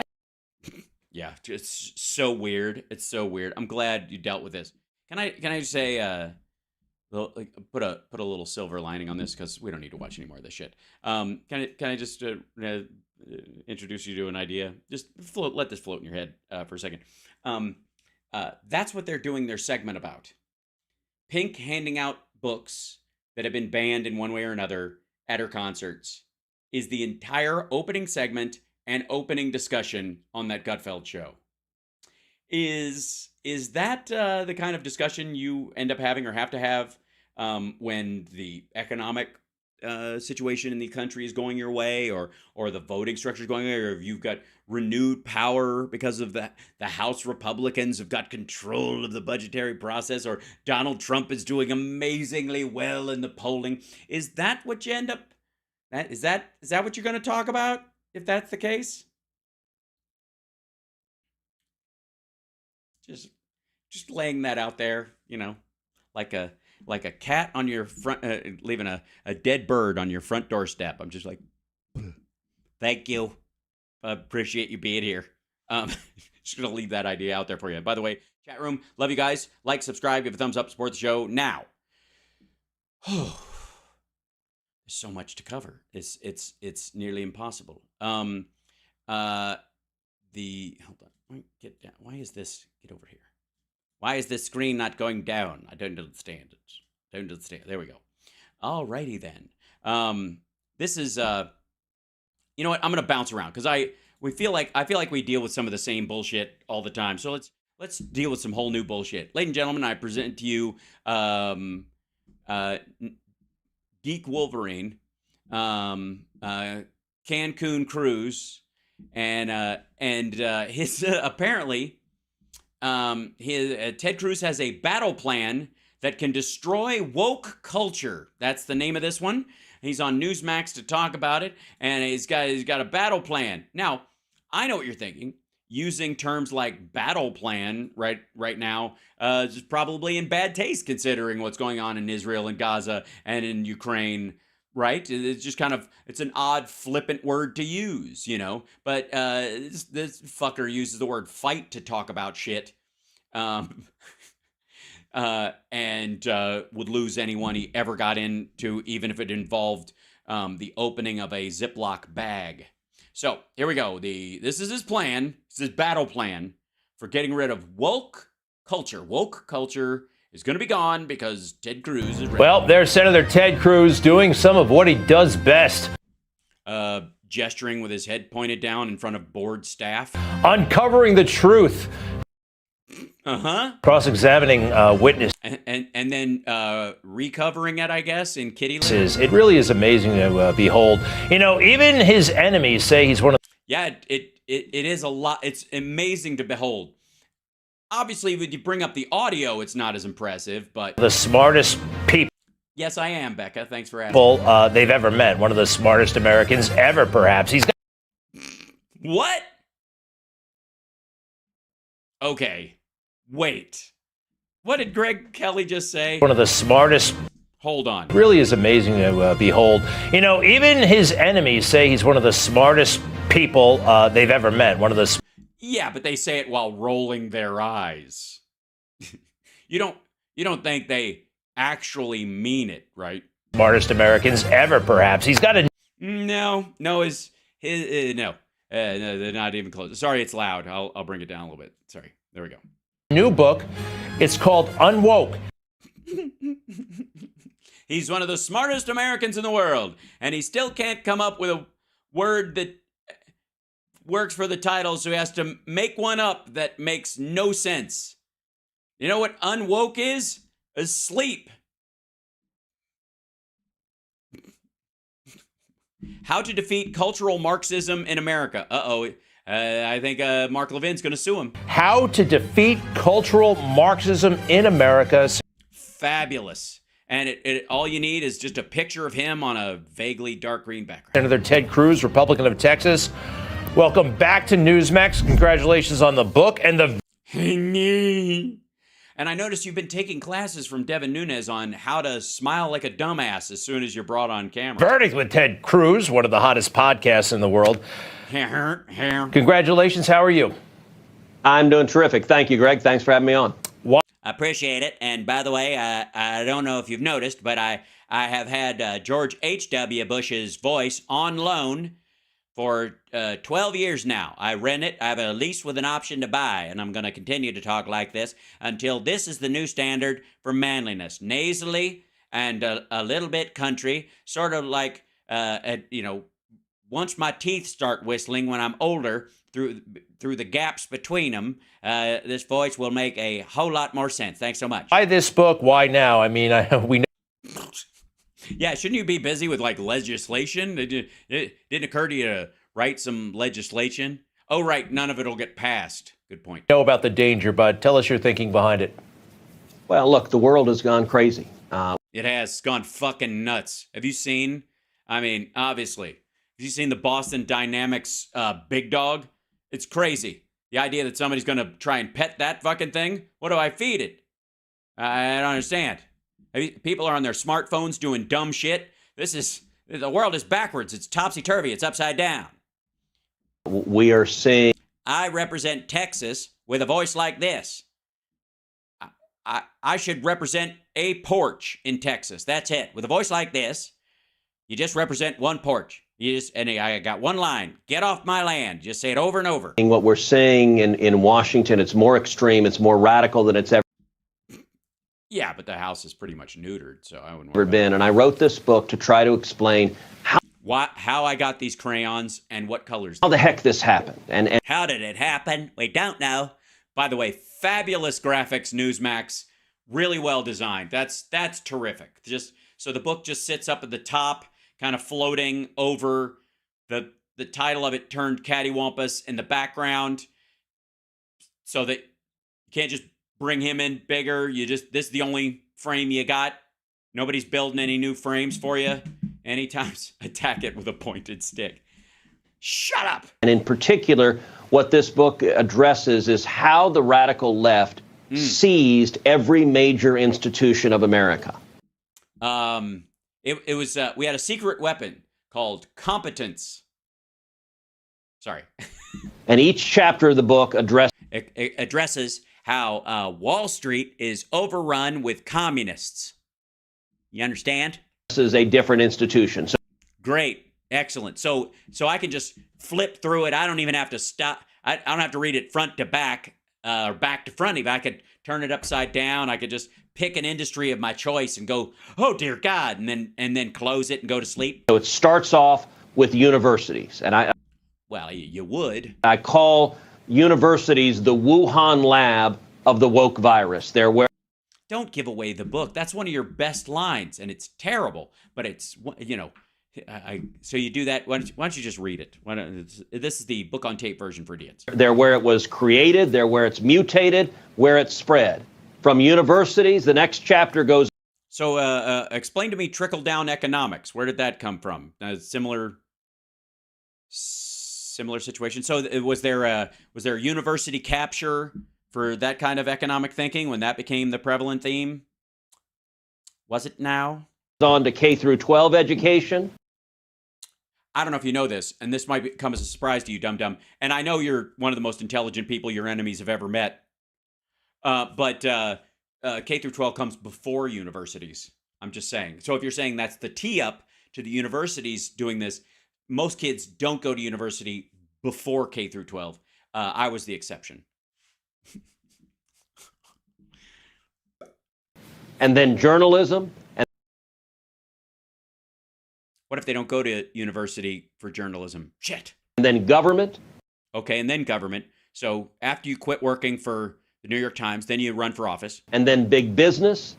Big business. I see. So they just go right past small and medium-sized businesses. So yard sales are out. The woke. I'm just worried. I can safely run a yard sale without fear of woke culture taking over. Okay, good. I just, I was a little nervous. And then big tech. Big tech. Okay, cool. So shitty little apps that come and go, or which big tech are we talking about? Are we talking about like iPhones and computers, or the wind-up monkeys that go, because that's not big tech, obviously, but there's some technology involved there in the making of those kind of things. And then entertainment. Hey, how you doing? Hollywood, movies, TV, sports, music. Hold on. Sports is not entertainment. It is entertaining, but that's not the point. It's a contest of ability, and it's meant to be marveled at rather than just be entertaining. Now, I understand, it's televised, and they have to add a lot of blah, blah, blah to it, and a lot of X's drawn on screen, little lines, and very big personalities telling you what the fuck is going on. But it's not, strictly speaking, entertainment. It's a prep for war. And then science, the politicization of science. Politicization? I hate that when politicization happens to science. And the last chapter deals with China. Wait a minute. The left has taken over China? When did that happen? Christ, they're going to have to, well, they can keep the flag. And that might change their entire, no, they can keep their government, I would guess. And how China is a nexus intertwining them all. And what the Okay, so China's running our universities, our journalism, our K through 12, our big business, our big tech and stuff. But so far, the only place you're safe from China is garage sales and on crappy apps no one wants to use. Gotcha. Book does is two things. It's absorbent and double ply. No, it serves, as long as you wipe front to back, it's very hygienic. It explains how and why the radical left infiltrated these institutions from within. From China, obviously. They dug a tunnel. I mean, that's self-evident, isn't it? Oh, by the way, chat room, if I may, anybody watching the show, don't think for a second that this is actually a serious endeavor about a serious book by a serious man talking to someone. Greg's already fallen asleep. This is a fucking cartoon. This has nothing to do with the modern state of affairs. We're watching a man go through a psychotic episode via a book deal. And then, even more importantly, what could be more importantly than how the Chinese dug a hole through the earth and ended up in the basement of our universities and took over K through 12 and journalism? Lays out a clear and practical battle plan. Yes, the last page. It's mostly, is it in Sharpie? Because maggots need very distinct, dark lines to follow. For us to take these institutions back, because yeah, let's do it. If we don't take them back for a refund or to the store or for repairs or back to the 1940s. Sorry, yes. We're going to lose our country. Is the battle plan for you and your colleagues and office holders? No, Greg. It's for you. It's for all of us. Everyone. Join us. Yeah. Or how about your readers, like regular people? Yes. Yeah, people who read and stuff. Blah, blah, blah. Jamie, bring up that thing where I was like that video I saw the other day where you can learn how to read and stuff. The one without the words. The one without the words. The one, yeah. Jamie, put it up on the big screen. Yeah, about how people who read don't know as much as people who refuse to read. Where was that? Yeah, it was in our show notes or whatever. I don't have them in front of me. I smoked those. Yes, it is a battle plan for everyone, and the battle plan for everyone: toddlers, old people, conservatives, circus performers, dildo salesmen, door to door and in retail, wholesale as well. Wholesale dildo farmers can learn so much from Unwoke, a guide to unfucking yourself by Ted Cruz. plan is really three parts. Okay. Number one. Yep.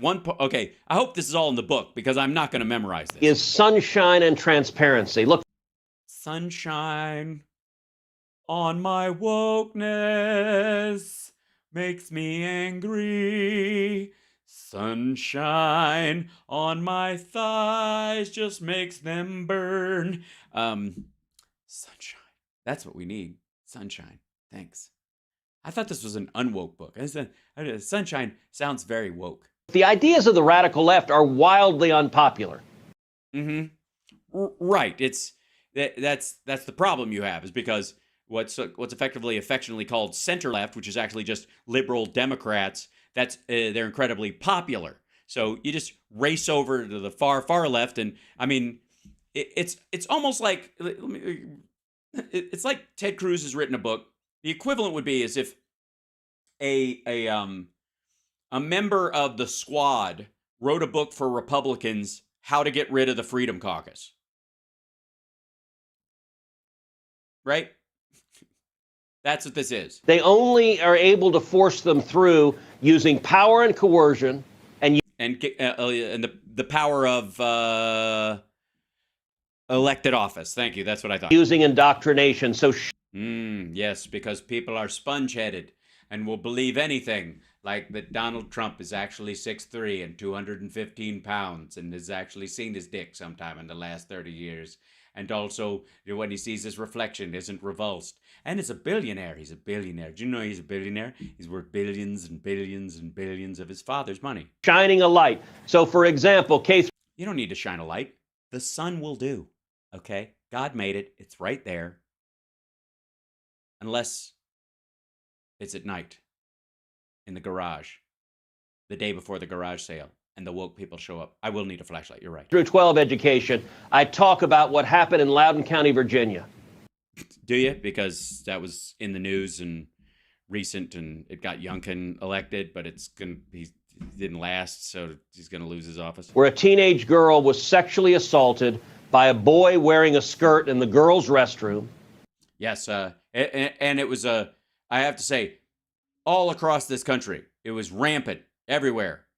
Scots in kilts running amok. The school district covered it up. They denied that it happened because their political ideology was more important than protecting the kids. Yeah, no, the school wasn't like all left wing, by the way. And the result, it infuriated. Real quick, Ted, you know the like myriad of stories about like high school football stars sexually assaulting girls over the years that we've heard? Been a dozen or so in my adult life that have come and gone in the news cycle or whatever. Did you ever think about getting rid of football when those stories come up? But if you tried, the people thought football was so important to the school that they would fight you on everything. What chapter is that in? Is that in the sport? That's an entertainment chapter. That's right. That's in the infuriated moms and dads across Virginia, and it flipped Virginia from a blue state to a red state.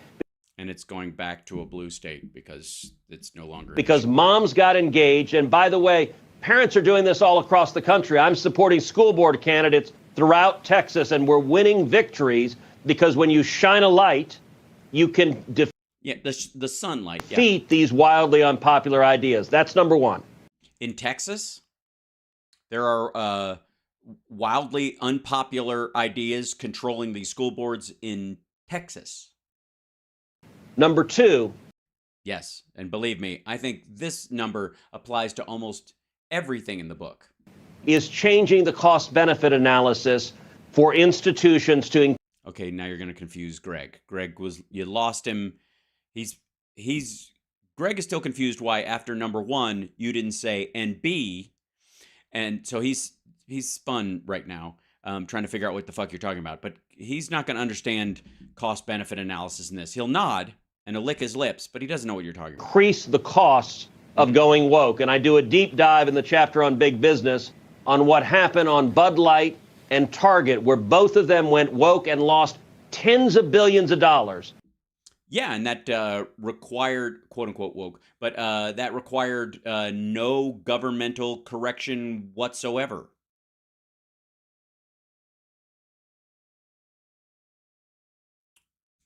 So you're saying this book is timely? And that disincentive, we need to increase the disincentive. How? How do you increase the disincentive? Oh, I know. You get the federal government to impose a woke tax on things, because nothing is worse than big government interfering in commerce. Great idea. For giving in to the cultural Marxist. Right, yeah. So you'll a cultural Marxism tax that will more than likely, that tax, where will that tax go?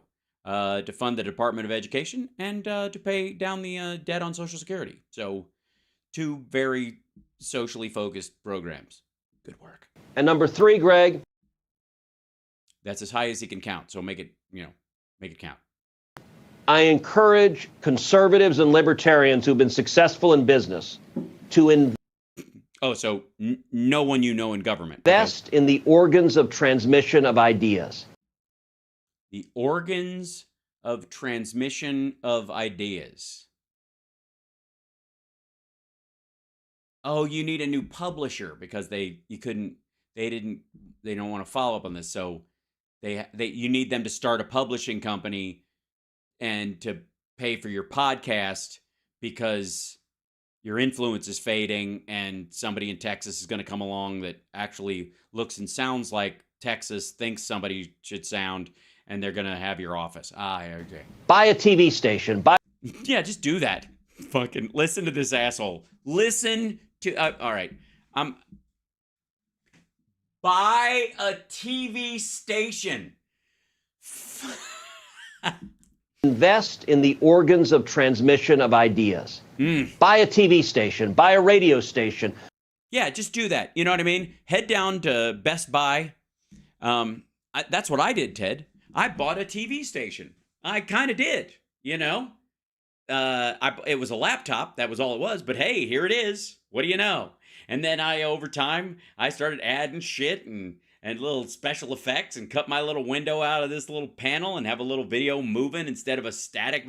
And it was fabulous. I think I did a great job. I wouldn't say I bought a TV station. I kind of whittled one on my front porch, but buy a movie studio. Just do that. This motherfucker. That's the plan. Can you imagine being a broke-ass, maggot, redneck asshole driving across the country, spending your last fucking retirement dime to see your 95th Donald Trump fucking rally, where you leave early again and again because you want to...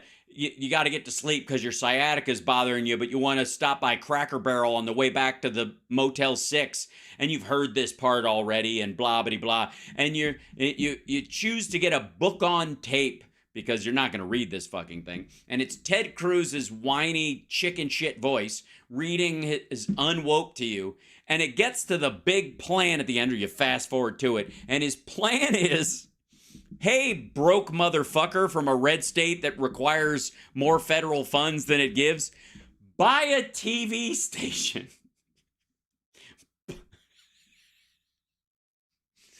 Great plan. Buy a movie studio. Well, is that all? Where do I write the fucking check? Oh my God. Meanwhile, Greg is on Newsmax doing this fucking show from a garage, like posing as a station. That's what his boss did, and it's ass. Greg is caught in the hell of someone on the right doing exactly what Ted Cruz is suggesting. Book publishing house. Yes, buy a publisher and let me publish this book instead of having to self-publish it like some sort of plebe. Buy a record label. A record label. A country label, let's be honest. Buy a record label, because they're having a heyday. Buy a printing press.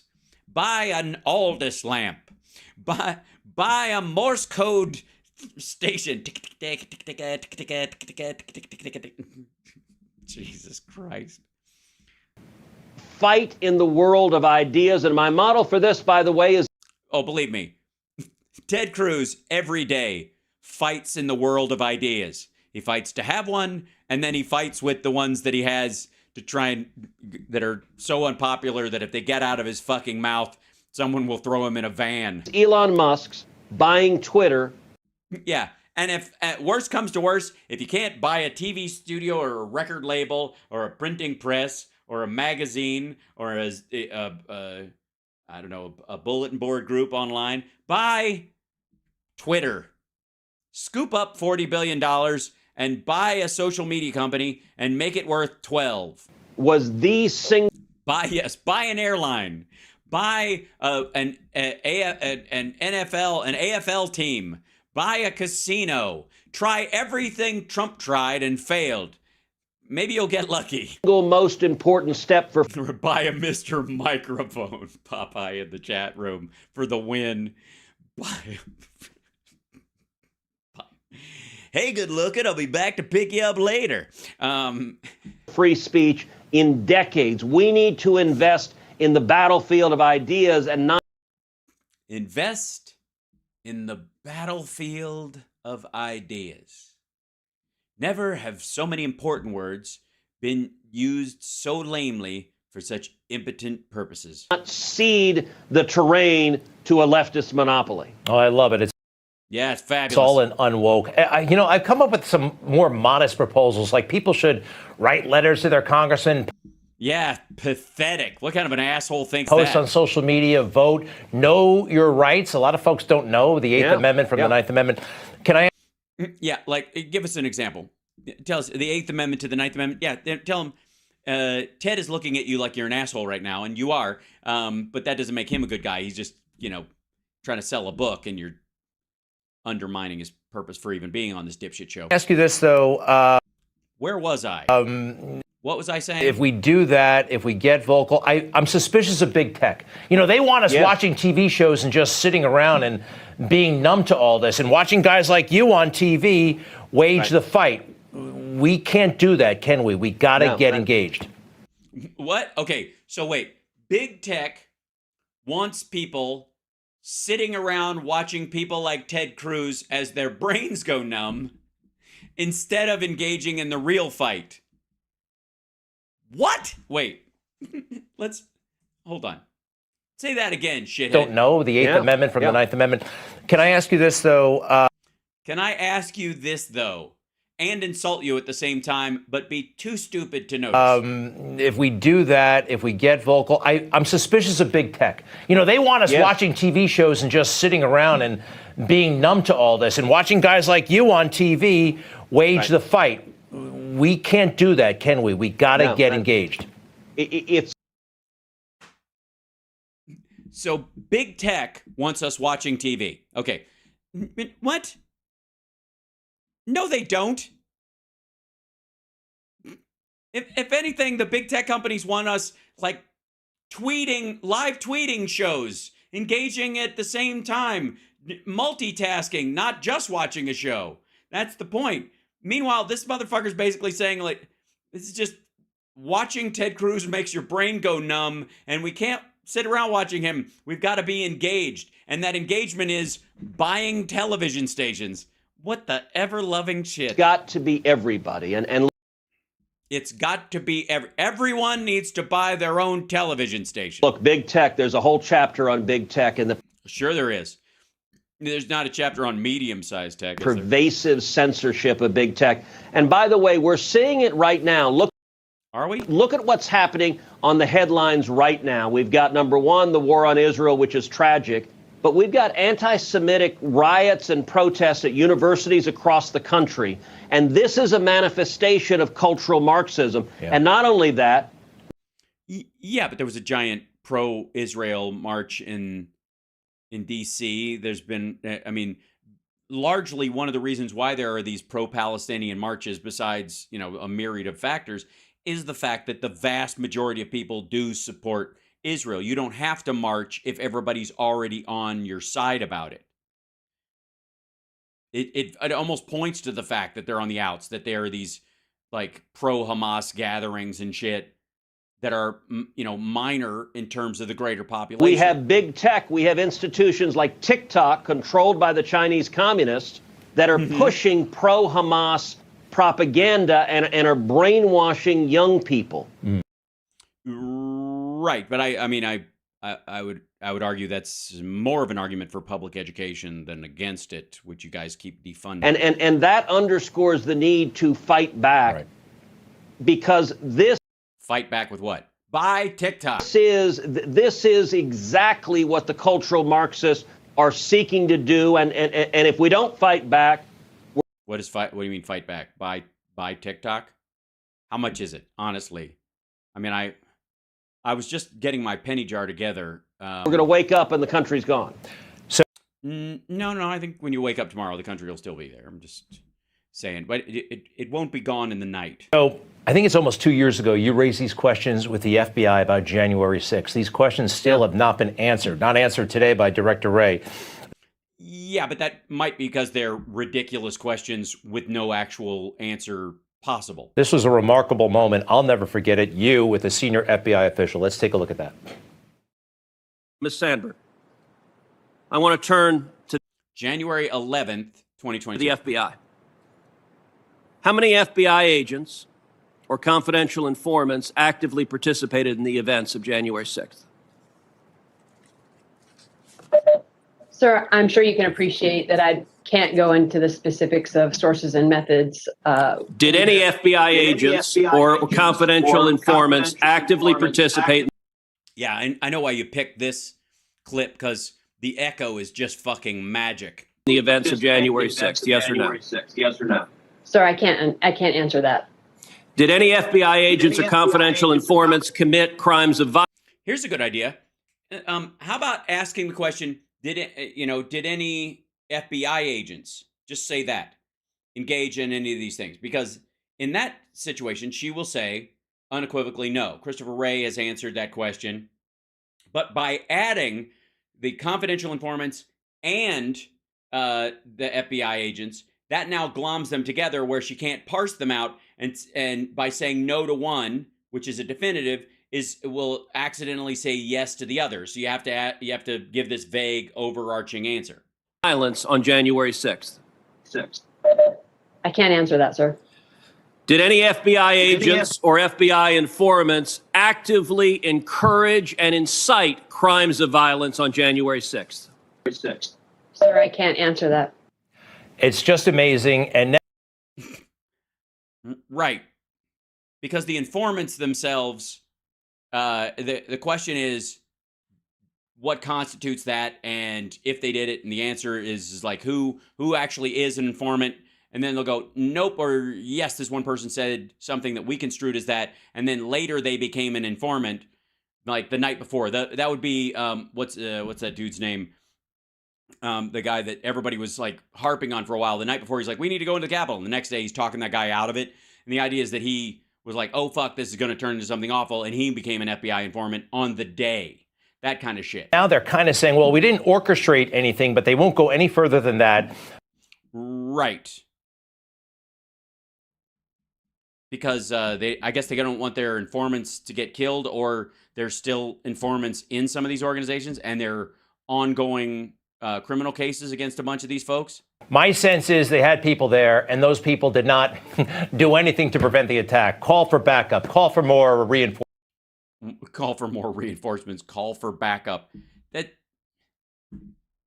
informants don't call for backup. Informants don't work for the FBI. They inform to the FBI, usually after the fact. Have you gotten closer to the answers you? No. One about January 6th. No, they utterly and completely stonewall. I've been asking those questions at hearings. I've been asking. Yeah, but you don't parse the difference. Did FBI agents engage in violence on that day? The answer is no. Christopher Wray has answered that question multiple times. When you pair them together, that's an intentional obfuscation. Those questions in writing. I've been, and they defiantly, this Department of Justice, this FBI has a brazen arrogance that they believe they're not accountable to anybody. They believe they're not accountable to Congress. They just defy when.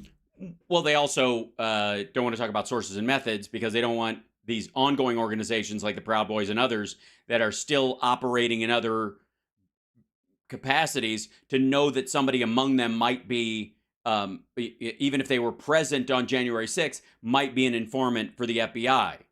That person didn't engage, wasn't involved in the violence. But if they say wasn't involved in the violence, like, oh, remember how Gary fucked off to go get a fucking gun and a latte and he said he was coming back and we never saw him again?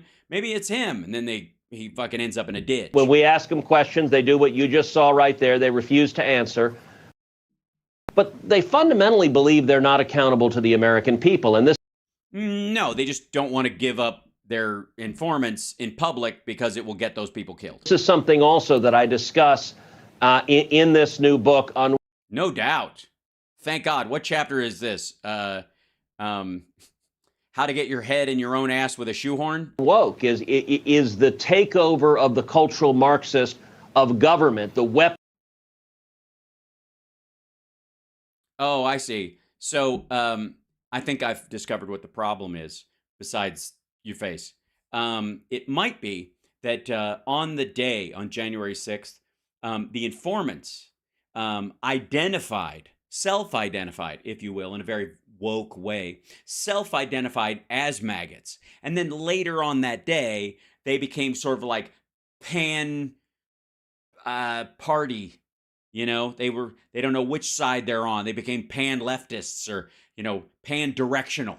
Yeah, that's what it is. And then it's because they're woke, they can self-identify as anything they want. So on that day, they weren't actually informants. They viewed themselves as actual maggots, even though they were on the phone with the FBI at the time. Weaponization of the Department of Justice, of the FBI, of our legal system as a tool to attack your political enemies. This White House uses DOJ and the FBI to go after their political enemies.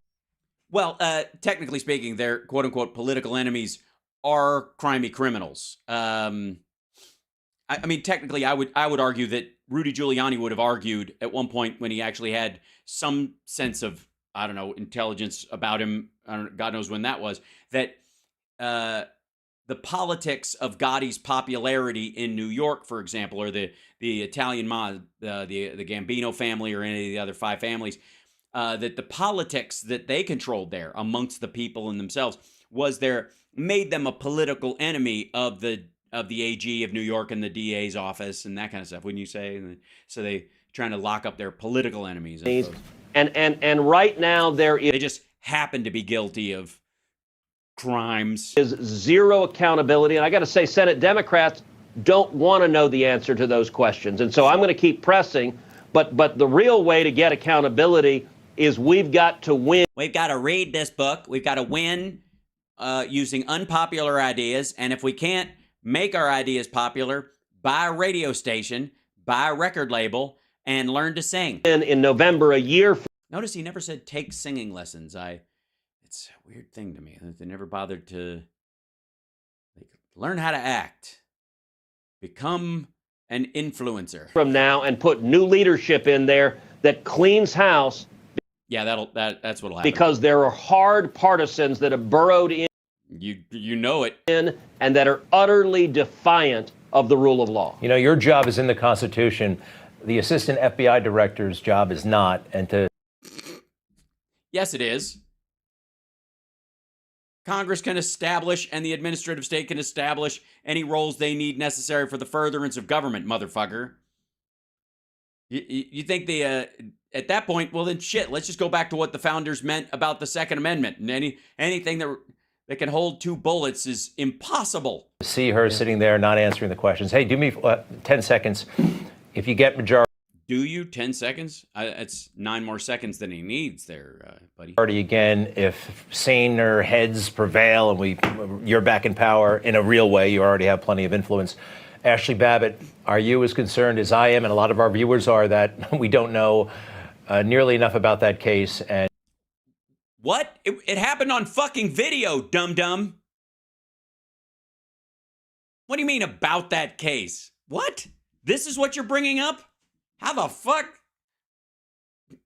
And we don't like it. We don't like the way she died. We don't like it. And we think, we think there has to be a... You don't like the way she died? Well, here's a good idea. Tell all your friends not to bash a window on a federal building and try to climb through it while people on the other side of it are evacuating and are protected by armed guards. Accountability. With a backpack with a knife in it or a bomb in it or whatever the fuck's in it. It's opaque. Yeah, next time tell her to tell all your friends that are going to smash their way through a window and crawl in to wear one of those see-through backpacks like you can take to sporting events. Right, look, there has been very little transparency into what exactly Imagine how much transparency there would have been had she been wearing a see-through backpack. Transpired with the use of deadly force. It is tragic. She was a veteran whose life was taken that day, and I think there needs... Yeah, all right, do Timothy McVeigh, you dumb motherfucker. Seriously, run me through when he was put to death. Needs to be transparency in terms of what transpired. Yeah, transparency in what transpired in its transparency of transpiration. This administration doesn't want any transparency. It happened while Trump was president. Trump was president. When Ashley Babbitt was killed, Trump was the president of the United States.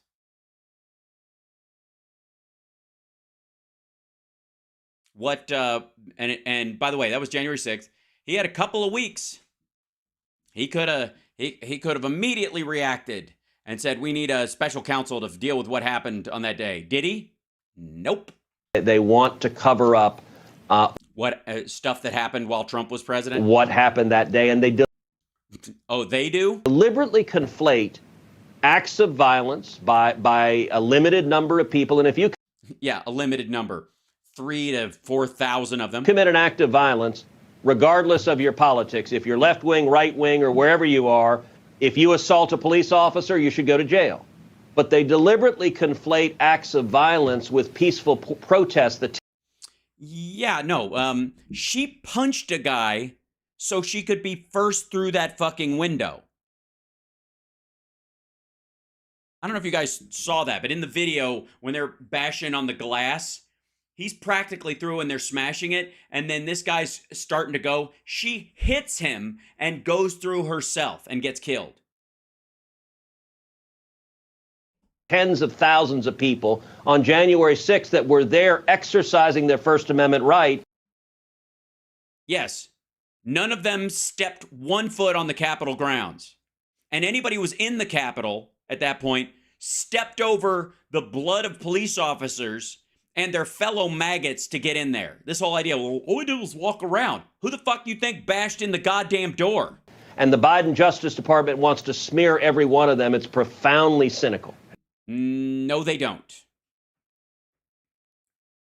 Talking about 600 to 800 people are ultimately going to jail out of thousands that were in there. It is amazing. It's amazing. It's amazing. Well, anyway, it's never going to happen anyways. I don't even know why I bring it up or whatever. We'll do.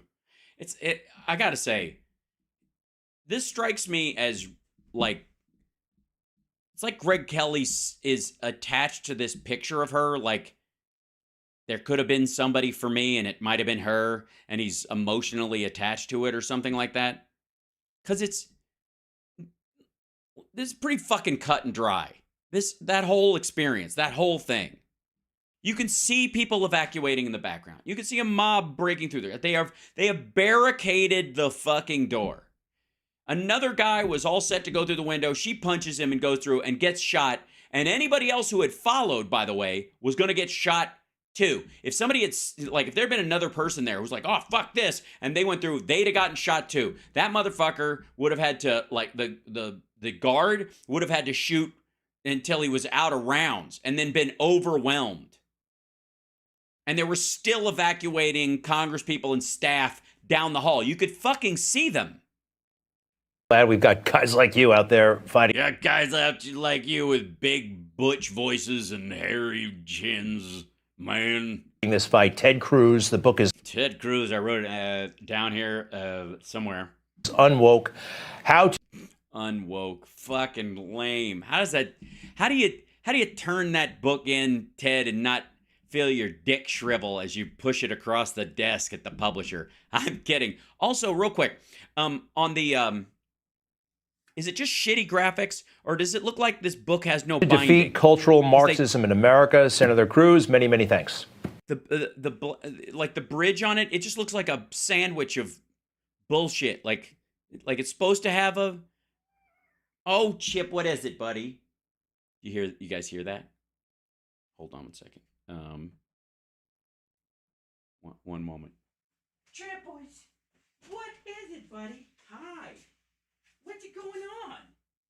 What is it going on? What's you doing?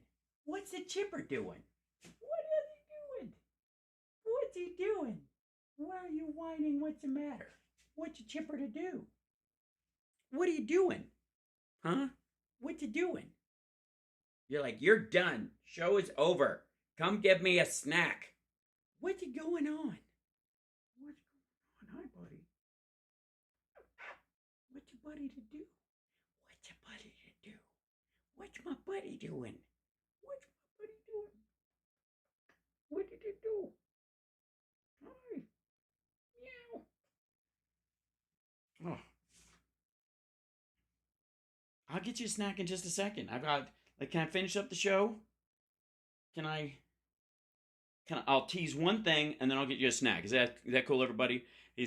Poor Chip. Look at the little buddy. Look at this. Look at the. He's just like, and he's doing his thing where he looks towards the door like, hey, do you notice? I don't know if you know this. It sounds like an intruder's somewhere near the cat food and the opener. He always tries to sucker me into this. Like, did you hear that? Yeah, I think that sound's coming from near my bowl. Chip is definitely way too. Chip is so fucking funny. He's thanks for the snack for Chip. Appreciate that, Erica. Thank you for the super chat. I'm telling you, he looks like a harbor seal. Come here. Show him how you look like a harbor seal. Come here. Good boy. Doesn't he look like a harbor seal with a little look? Imagine him just laying on a buoy in the middle of San Francisco Harbor. I know he's like, I want to go to food. All right, 1 second. All right, now, if I may, love you guys. Thank you guys for the support, by the way. Thanks to all our patrons. Patreon.com/AlSparks and the super chats and all of our Venmo fans. Try the Venmo challenge. If you use Venmo at all, just throw a cup of coffee my way or a meal or, I don't know, buy me dinner sometime. I can't guarantee I'll put out, but I try. I put out every day for this show. Huh? Yeah, sure. All right. Yes, he does look like a harbor seal. You should see him laying on the steps. I'm going to see if I can take a picture of him when he's laying on the steps because I swear to God, his paws go like this and he just fucking looks like a harbor seal. It's hilarious. So, real quick, we have, and think of this as a tease for an upcoming segment I'm going to do because I've been, part of the research hole I was telling you guys about was that I had some unanswered questions about a few things that were bugging me. Little stuff I remembered from during the Trump administration that stick out. Like, for example, that if you time out when Hamas decided that they were going to rope-a-dope Israel and pretend to be working with them and then launch this attack, you can bring that back. The genesis of that being Donald Trump's naming Jerusalem as the capital of Israel and moving the embassy and giving the Golan Heights, recognizing the Golan Heights as Israel or whatever, which is as part of Israel, and basically saying to Hamas and the Palestinian Arabs in the area, the United States has just blown off all of the previous conversation about this entirely, and we're just going to go all in on backing Israel and whatever the fuck they want to do. And so you can see where that would lead politically to them going, okay, we're going to hunker down and do some shit. Okay. yes, none of that was helpful at all. And I would argue it was the impetus for the attack. I'm not kidding. Now, on the other side of that, there is a war that has been ongoing. It is getting increasingly worse. I don't know why it is ignored as much as it is, but it's the war in Sudan, and specifically an area called Darfur. Many of you will recall that in the last time you heard about Darfur was about a decade ago or so, and change. And in the civil war in that area, just in Darfur, 300,000 people have died. This is just so you know, this is from my notes on Darfur that I've been taking and building over time and establishing just a knowledge base of stuff that I store. And one of the stories that I stumbled on, and I'm going to get into this later. No, this isn't just the child soldier stuff. This is the entire backstory of this. One of the things that people forget is that the most brutal group in Darfur right now, which is the Rapid Response Force, or the RFS or whatever. The Rapid, RSF. They are essentially aligned with Hamas. They are in contact with Iran and with Islamic Jihad. They are the same people doing the same shit. They are Islamists. They are, that Hamas and them are the exact same group. And since Hamas, since October 7th and previous to that, there's almost like these pop-ups have been happening all over the Middle East where the Islamists in these different areas have decided to all go at once, right? And so, but because Sudan's been going on for so long, people forgot about it. But one of the details is this. Let's see if I go to the RSF, the Rapid Strike Force or whatever. Where is it? Yeah, here it is. Donald Trump. This is Mike Pompeo and the head of Sudan over here. And like I showed you on that, like you can see on the map, Darfur is part of Sudan. Donald Trump removed Sudan from the list of state sponsors of terrorism in 2020, a year after one of the worst atrocities they had, in a series of atrocities. And he did it in exchange for $335 million in compensation for people who were in the U.S. Embassy and I suppose part of the embassy itself in the bombing of the two U.S. embassies in 1998 by Al-Qaeda. So, basically, Trump made this effectively bullshit real estate deal with the Sudanese leadership. The year after the leader of Sudan, who was terrible, was tried in the International Criminal Court, was deposed. And since then, his two main generals have taken over. And the civil war that's going on right now is basically between those two guys vying for control. And the RSF went from being sort of a regular arm of the Sudanese government and turned into the Hamas of Sudan. That makes sense. That's effectively what they're doing.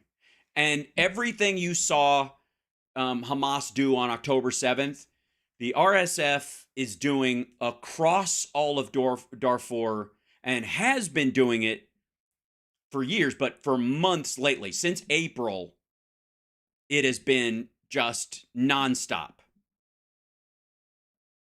Like every gory, awful, terrible side story you've heard about how Hamas has treated, the pumpkin farmers from Thailand who were beheaded, or the woman who was dragged from the music festival, or the 250 people that were shot there, or the hostages themselves, or the bodies, all that shit.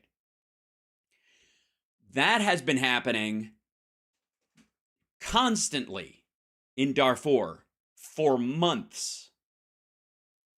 And like that story, and it was bugging me about like the timing of it and what predicated the current situation in so many ways. And one of the things that struck out was this story, was that under Donald Trump, the U.S. removed Sudan from the terrorism blacklist in return for $335 million And that was it. $335 million that's going to go to the families of the people who were at the embassy and the cost of the site itself. And then, you're off the terrorism watch list.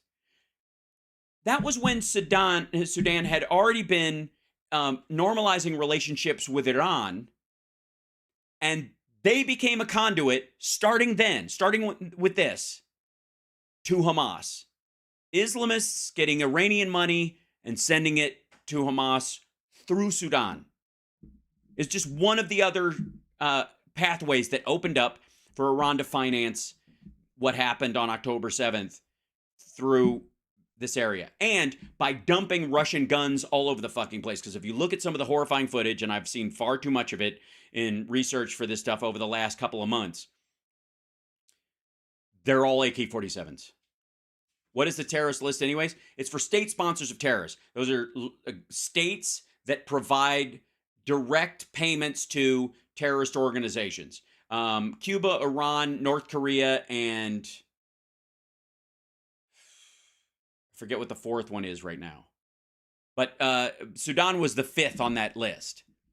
And they were removed for the neat little price of $335 million and became immediately a conduit by which Islamists could get arms, both make money in the arms trade and send stuff to other Islamists in the area, including Boko Haram and others, but specifically Sudan or Hamas.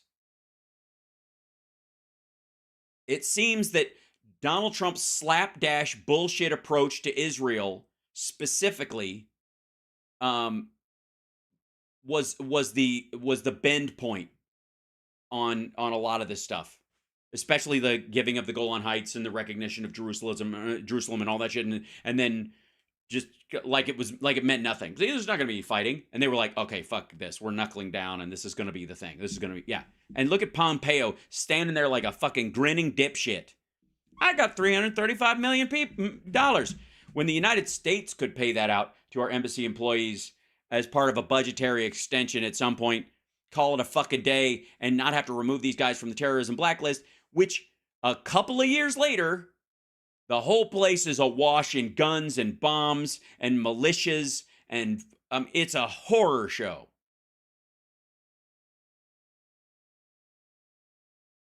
And there's, at a certain point, and this is the part that, at a certain point, it's seemingly a feature, not a bug. I don't think Trump and Pompeo are like actively like, if we could find a way to kill all the Africans, we can take all that land. I don't think they even went that far with the thought, or if they did, they, beat it back or try to hide it for some level of civilization. But I do think there's a depraved indifference to it that says, I don't know, why are we stopping them from killing themselves? What's in it for us? If they wipe each other out, it's probably better off for us, I guess. I don't know, maybe.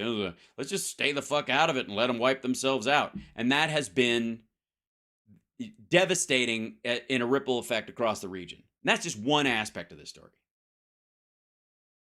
I gotta say, the Darfur story is one of the most heartbreaking stories, has been for a long time, but recently, since April, May, it's been really bad. And it's also, if I may, it's also, and I'm going to go into this in the future a little deeper, it's also how you know that Cenk and all those other folks that are arguing for Palestinian freedom, and all the people are, even Rashida Tlaib in that crowd, how they're just full of shit. Because none of them are calling for a similar ceasefire or a similar situation in Darfur and Sudan. They're not out there every day. And the bodies that are stacking up, men, women, and children, the sexual violence, all the stuff is an order of magnitude higher than anything that has happened in the Israeli-Palestinian conflict, even since its inception. More people have died in Sudan and in Darfur and in South Sudan as part of this civil war and this back and forth in the last decade and a half than have died in the entire conflict around Israel since its inception.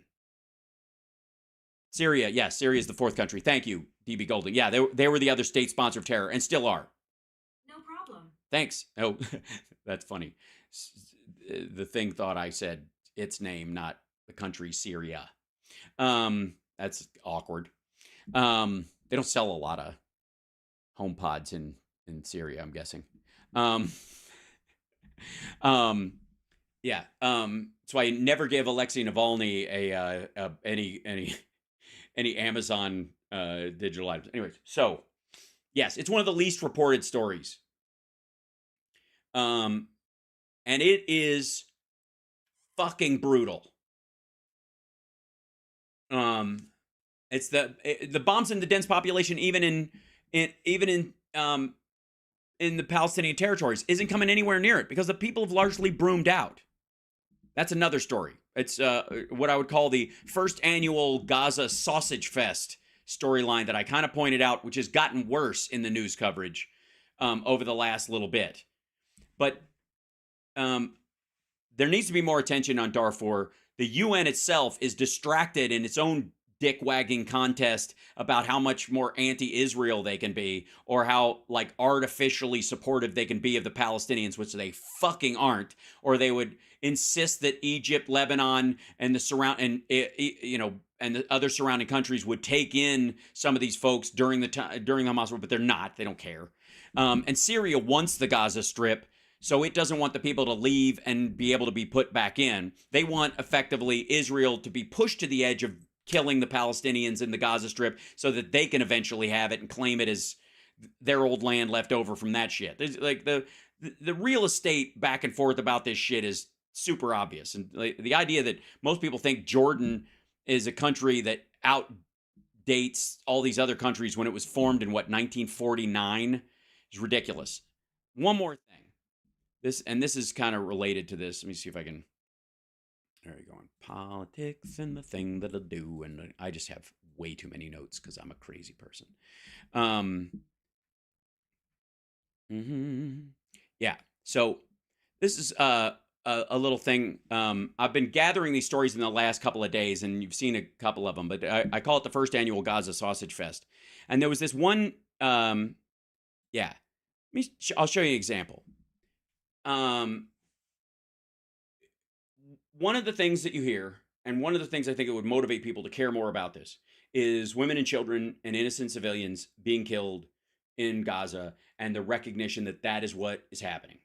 Okay? I absolutely agree that you show that to the world, and it's heartbreaking, and it will motivate them. Increasingly, though, because Israel is telling people to get out, and they're providing a humanitarian corridor and the daily 4-hour pause of fighting so that they can do stuff, that people are getting out. And the vast majority of footage you will see that involves women and children are them gathering at the Egyptian border, right? That's that most of the footage. Look at it and don't judge what I'm saying. Just go look at what you're seeing on the news feed that's current, and you will recognize. And one of the things that I think keeps coming back, and let me show you this real quick, and then I'm going to let you guys go because I just think it's fascinating and something to watch out for. And this goes to my whole idea of like the third or fifth the third or fifth paragraph being the yeah, but, okay?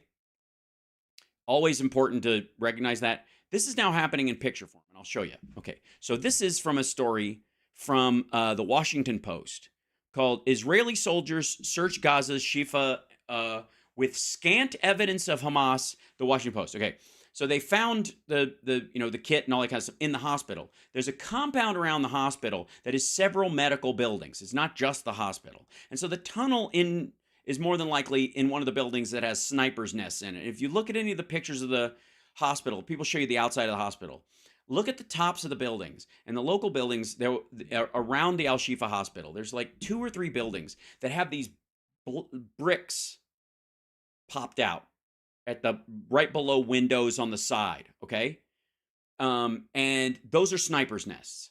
That's what they're for. And the idea is that they know the IDF is coming, so they're going to draw them in around the hospital, and they know they won't race into the hospital guns a-blazing. So while they're ordering people out and telling them to come out and blah, blah, blah, they'll snipe them from there. That's the idea. They also kill people who try to leave. That said, okay, again, difference between Hamas and the Palestinians. This picture is described on the paper. This is not, I didn't find this picture and dig it up. This is the top picture on this article from the Washington Post.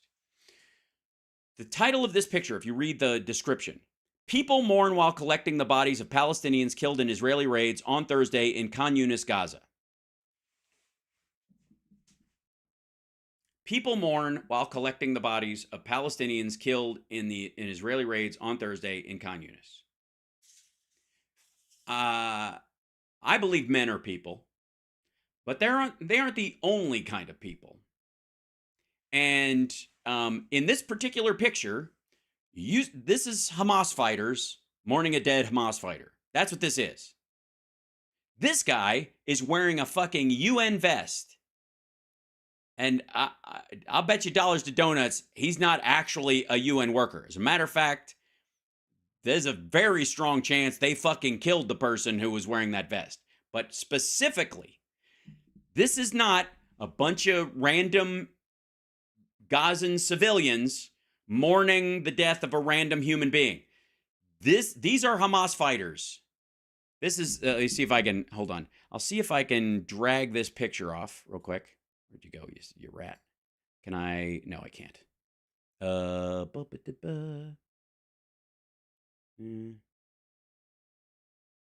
download it. There we go. Okay. And drag this over here. And I'll put it in pictures so I can blow it up for you. Yeah, okay. So save. There it is. Okay. Now I'm going to open this picture for you real quick.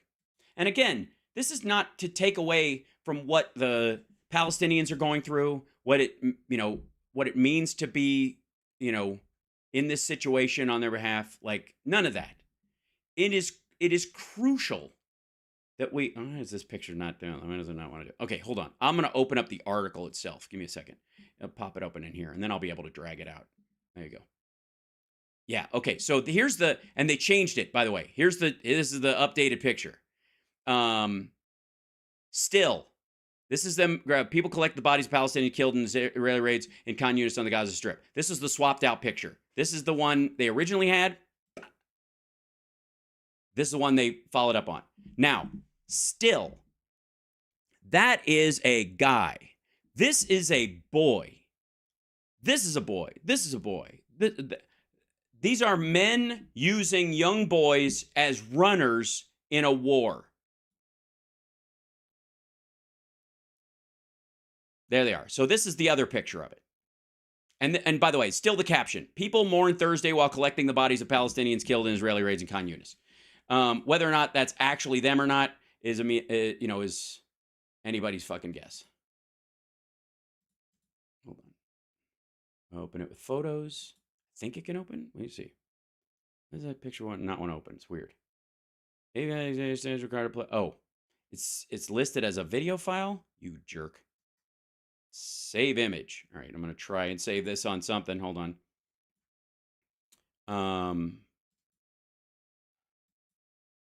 Save as. Oh, what? I don't know why. Yeah, I don't know. It like somehow this is listed as a video file on their website, I guess, so you can't pull it off there. Yeah, and by the way, yes, no face to identify the boy or anything as he's wrapped in cloth. And again, it's absolutely fucking sad that this kid, if it is indeed a kid, or whatever, but is dead. But I will say this. If you use a kid this size as a runner in a bombing zone, that's on you. That's why you don't use child soldiers.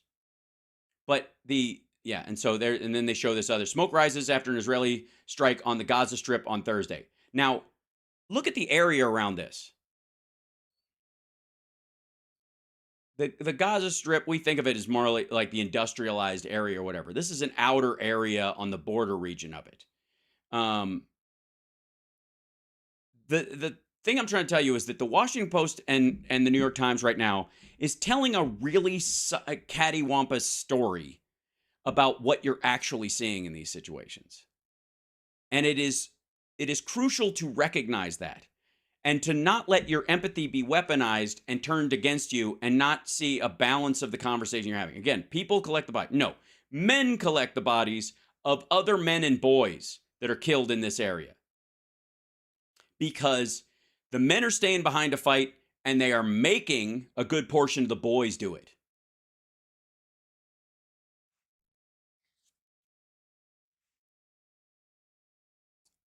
And again, I would argue, if you long-term want the sympathy, and you want to recognize the cost of it, then you would show the women and children responding to this that tells the exact story you are telling.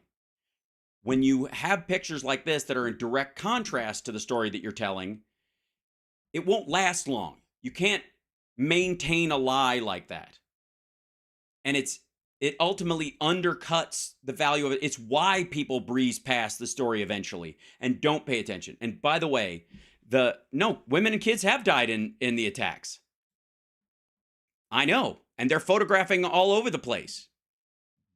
But Washington Post is not showing pictures of that. Washington Post is simply showing Hamas fighters mourning the deaths of Hamas fighters. It's very weird. And again, it's why there isn't a consistent view of it. And here's why the Darfur thing stuck out to me. If you go and look at anywhere in, hold on, I have to open this back up and then try to go. Darfur. If you look at the news stories about Darfur, in any of the areas where there's stuff going on,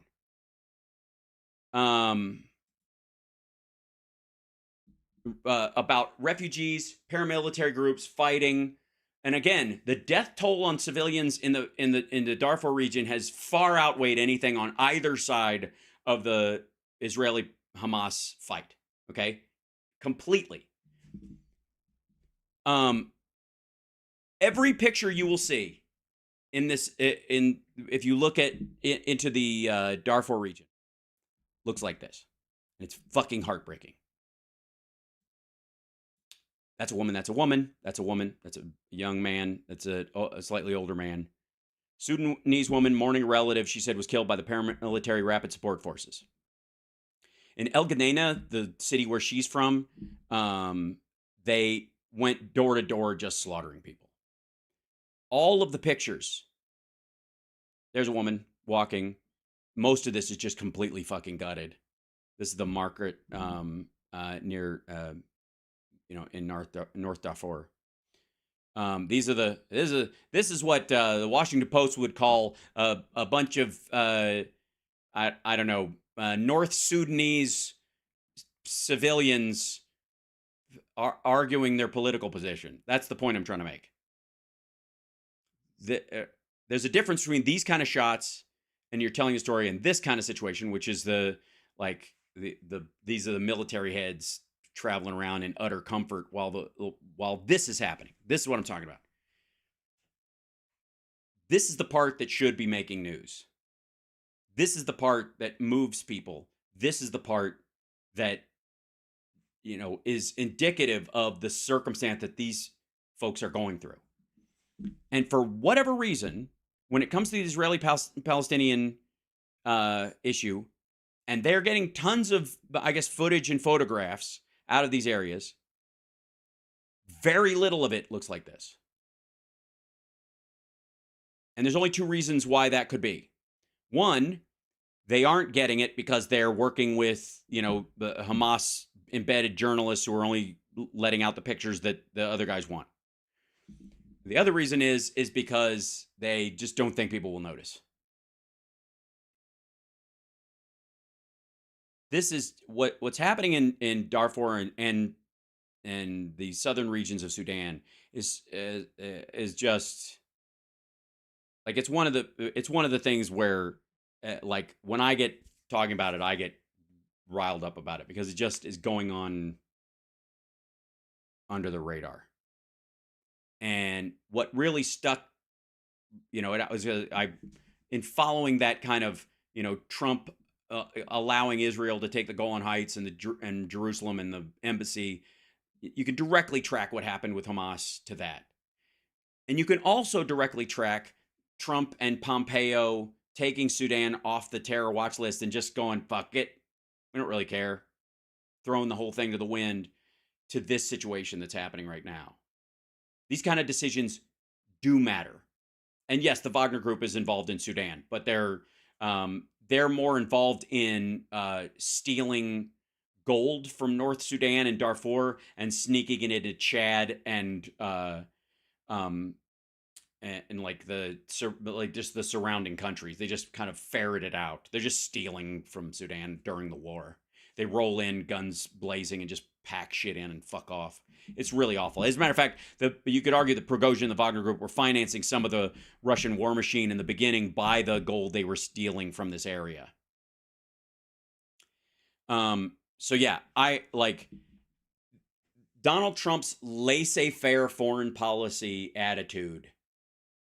Just like he got rid of the cops program that Obama and Biden put in to help police stations broom out the Derek Chauvins of the world. He just killed it because it had Obama's name on it. 2 years to the fucking day, Derek Chauvin is on George Floyd's neck. He gets rid of the pandemic response team, right? He just says, yeah, I don't like Obama's, preparing for a fucking pandemic. Fuck them. Fires them. 2 years to the fucking day. COVID rolls through. And he's got no plan to fucking deal with it. He and Pompeo do this slapdash horse shit with Israel, trying to suck up to fucking Netanyahu, who's an absolute bastard. And just shrugs it off. Yeah, we're going to move the embassy. It's Jerusalem, but fuck it. Let's just call it that. And we'll give them the Golan Heights because that's what we think. And think about it as, as real estate, like it's a fucking golf course. And it triggers this smoke them if you got them in the Arab world where they're like, oh shit, this is the end. They're just going to fucking kill everybody. They're just going to they're going to let Israel off the chain and support them in whatever they want to do. So we might as well dig in and plan to murder everybody. Sudan. Take Sudan off the terror watch list in exchange for $335 million. A couple years later, the slaughter starts anew.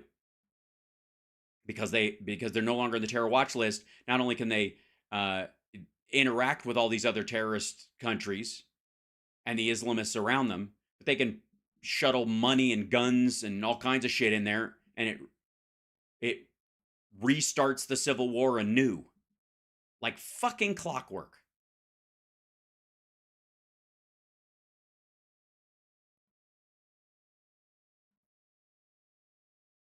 There is a direct tie between Donald Trump's choice of Mike Pompeo and his absolute bullshit slapdash foreign policy to most of the awful shit that is going on in the world right now. And that's why who's in office fucking matters.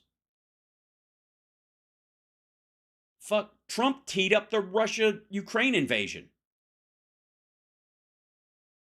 Basically letting, Putin know that, we'll do everything we can to undermine NATO and know that we're on the back foot and probably have one foot out the door and fuck it anyways. And, if you manage to do it fairly quickly, nobody's going to expect it, so jump right in there and do that shit. We'll never know if that asshole ever intended on getting out of Afghanistan. He said he wanted to stay in Bagram. I don't know how the fuck you get out and stay at the same time. So where was that plan coming from?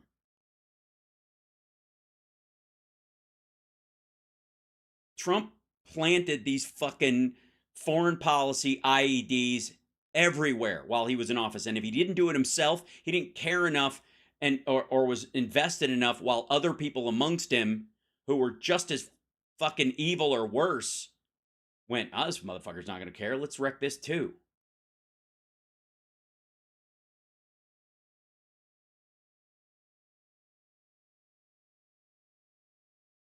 Other than that, I have no opinion. I love you guys. I'm sorry if I got into too much of a bummer about this stuff, but following that chain of evidence that connects Trump's foreign policy to a lot of the shit we're going through right now, and then anybody would go, I don't know, Biden, Trump, is there really a difference? I don't care.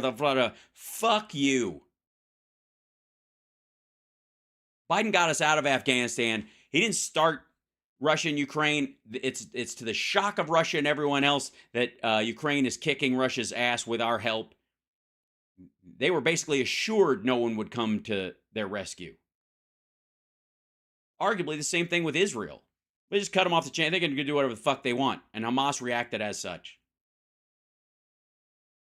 Trump tried to gut every defensive situation we could possibly have, and then he puts that wall up and guts all the other shit that goes with it. That's the other thing. If the borders open and fucking porous after the wall was built, that's got to be a feature, not a bug, too. What'd you do? Stand down all the officials? Turn off all the fucking cameras? Make sure it's not wired properly?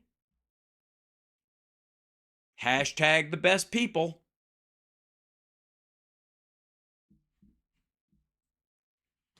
I tried to find a TYT episode, considering our conversation watching Shmuley and Cenk yesterday, where TYT talks about Darfur. I found one. It was 13 years old.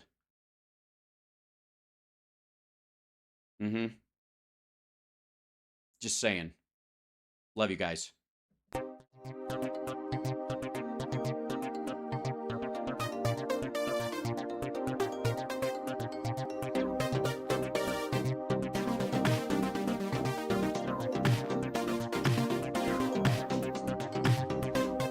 How to Defeat Cultural Marxism in America. Senator Cruz, many, many thanks.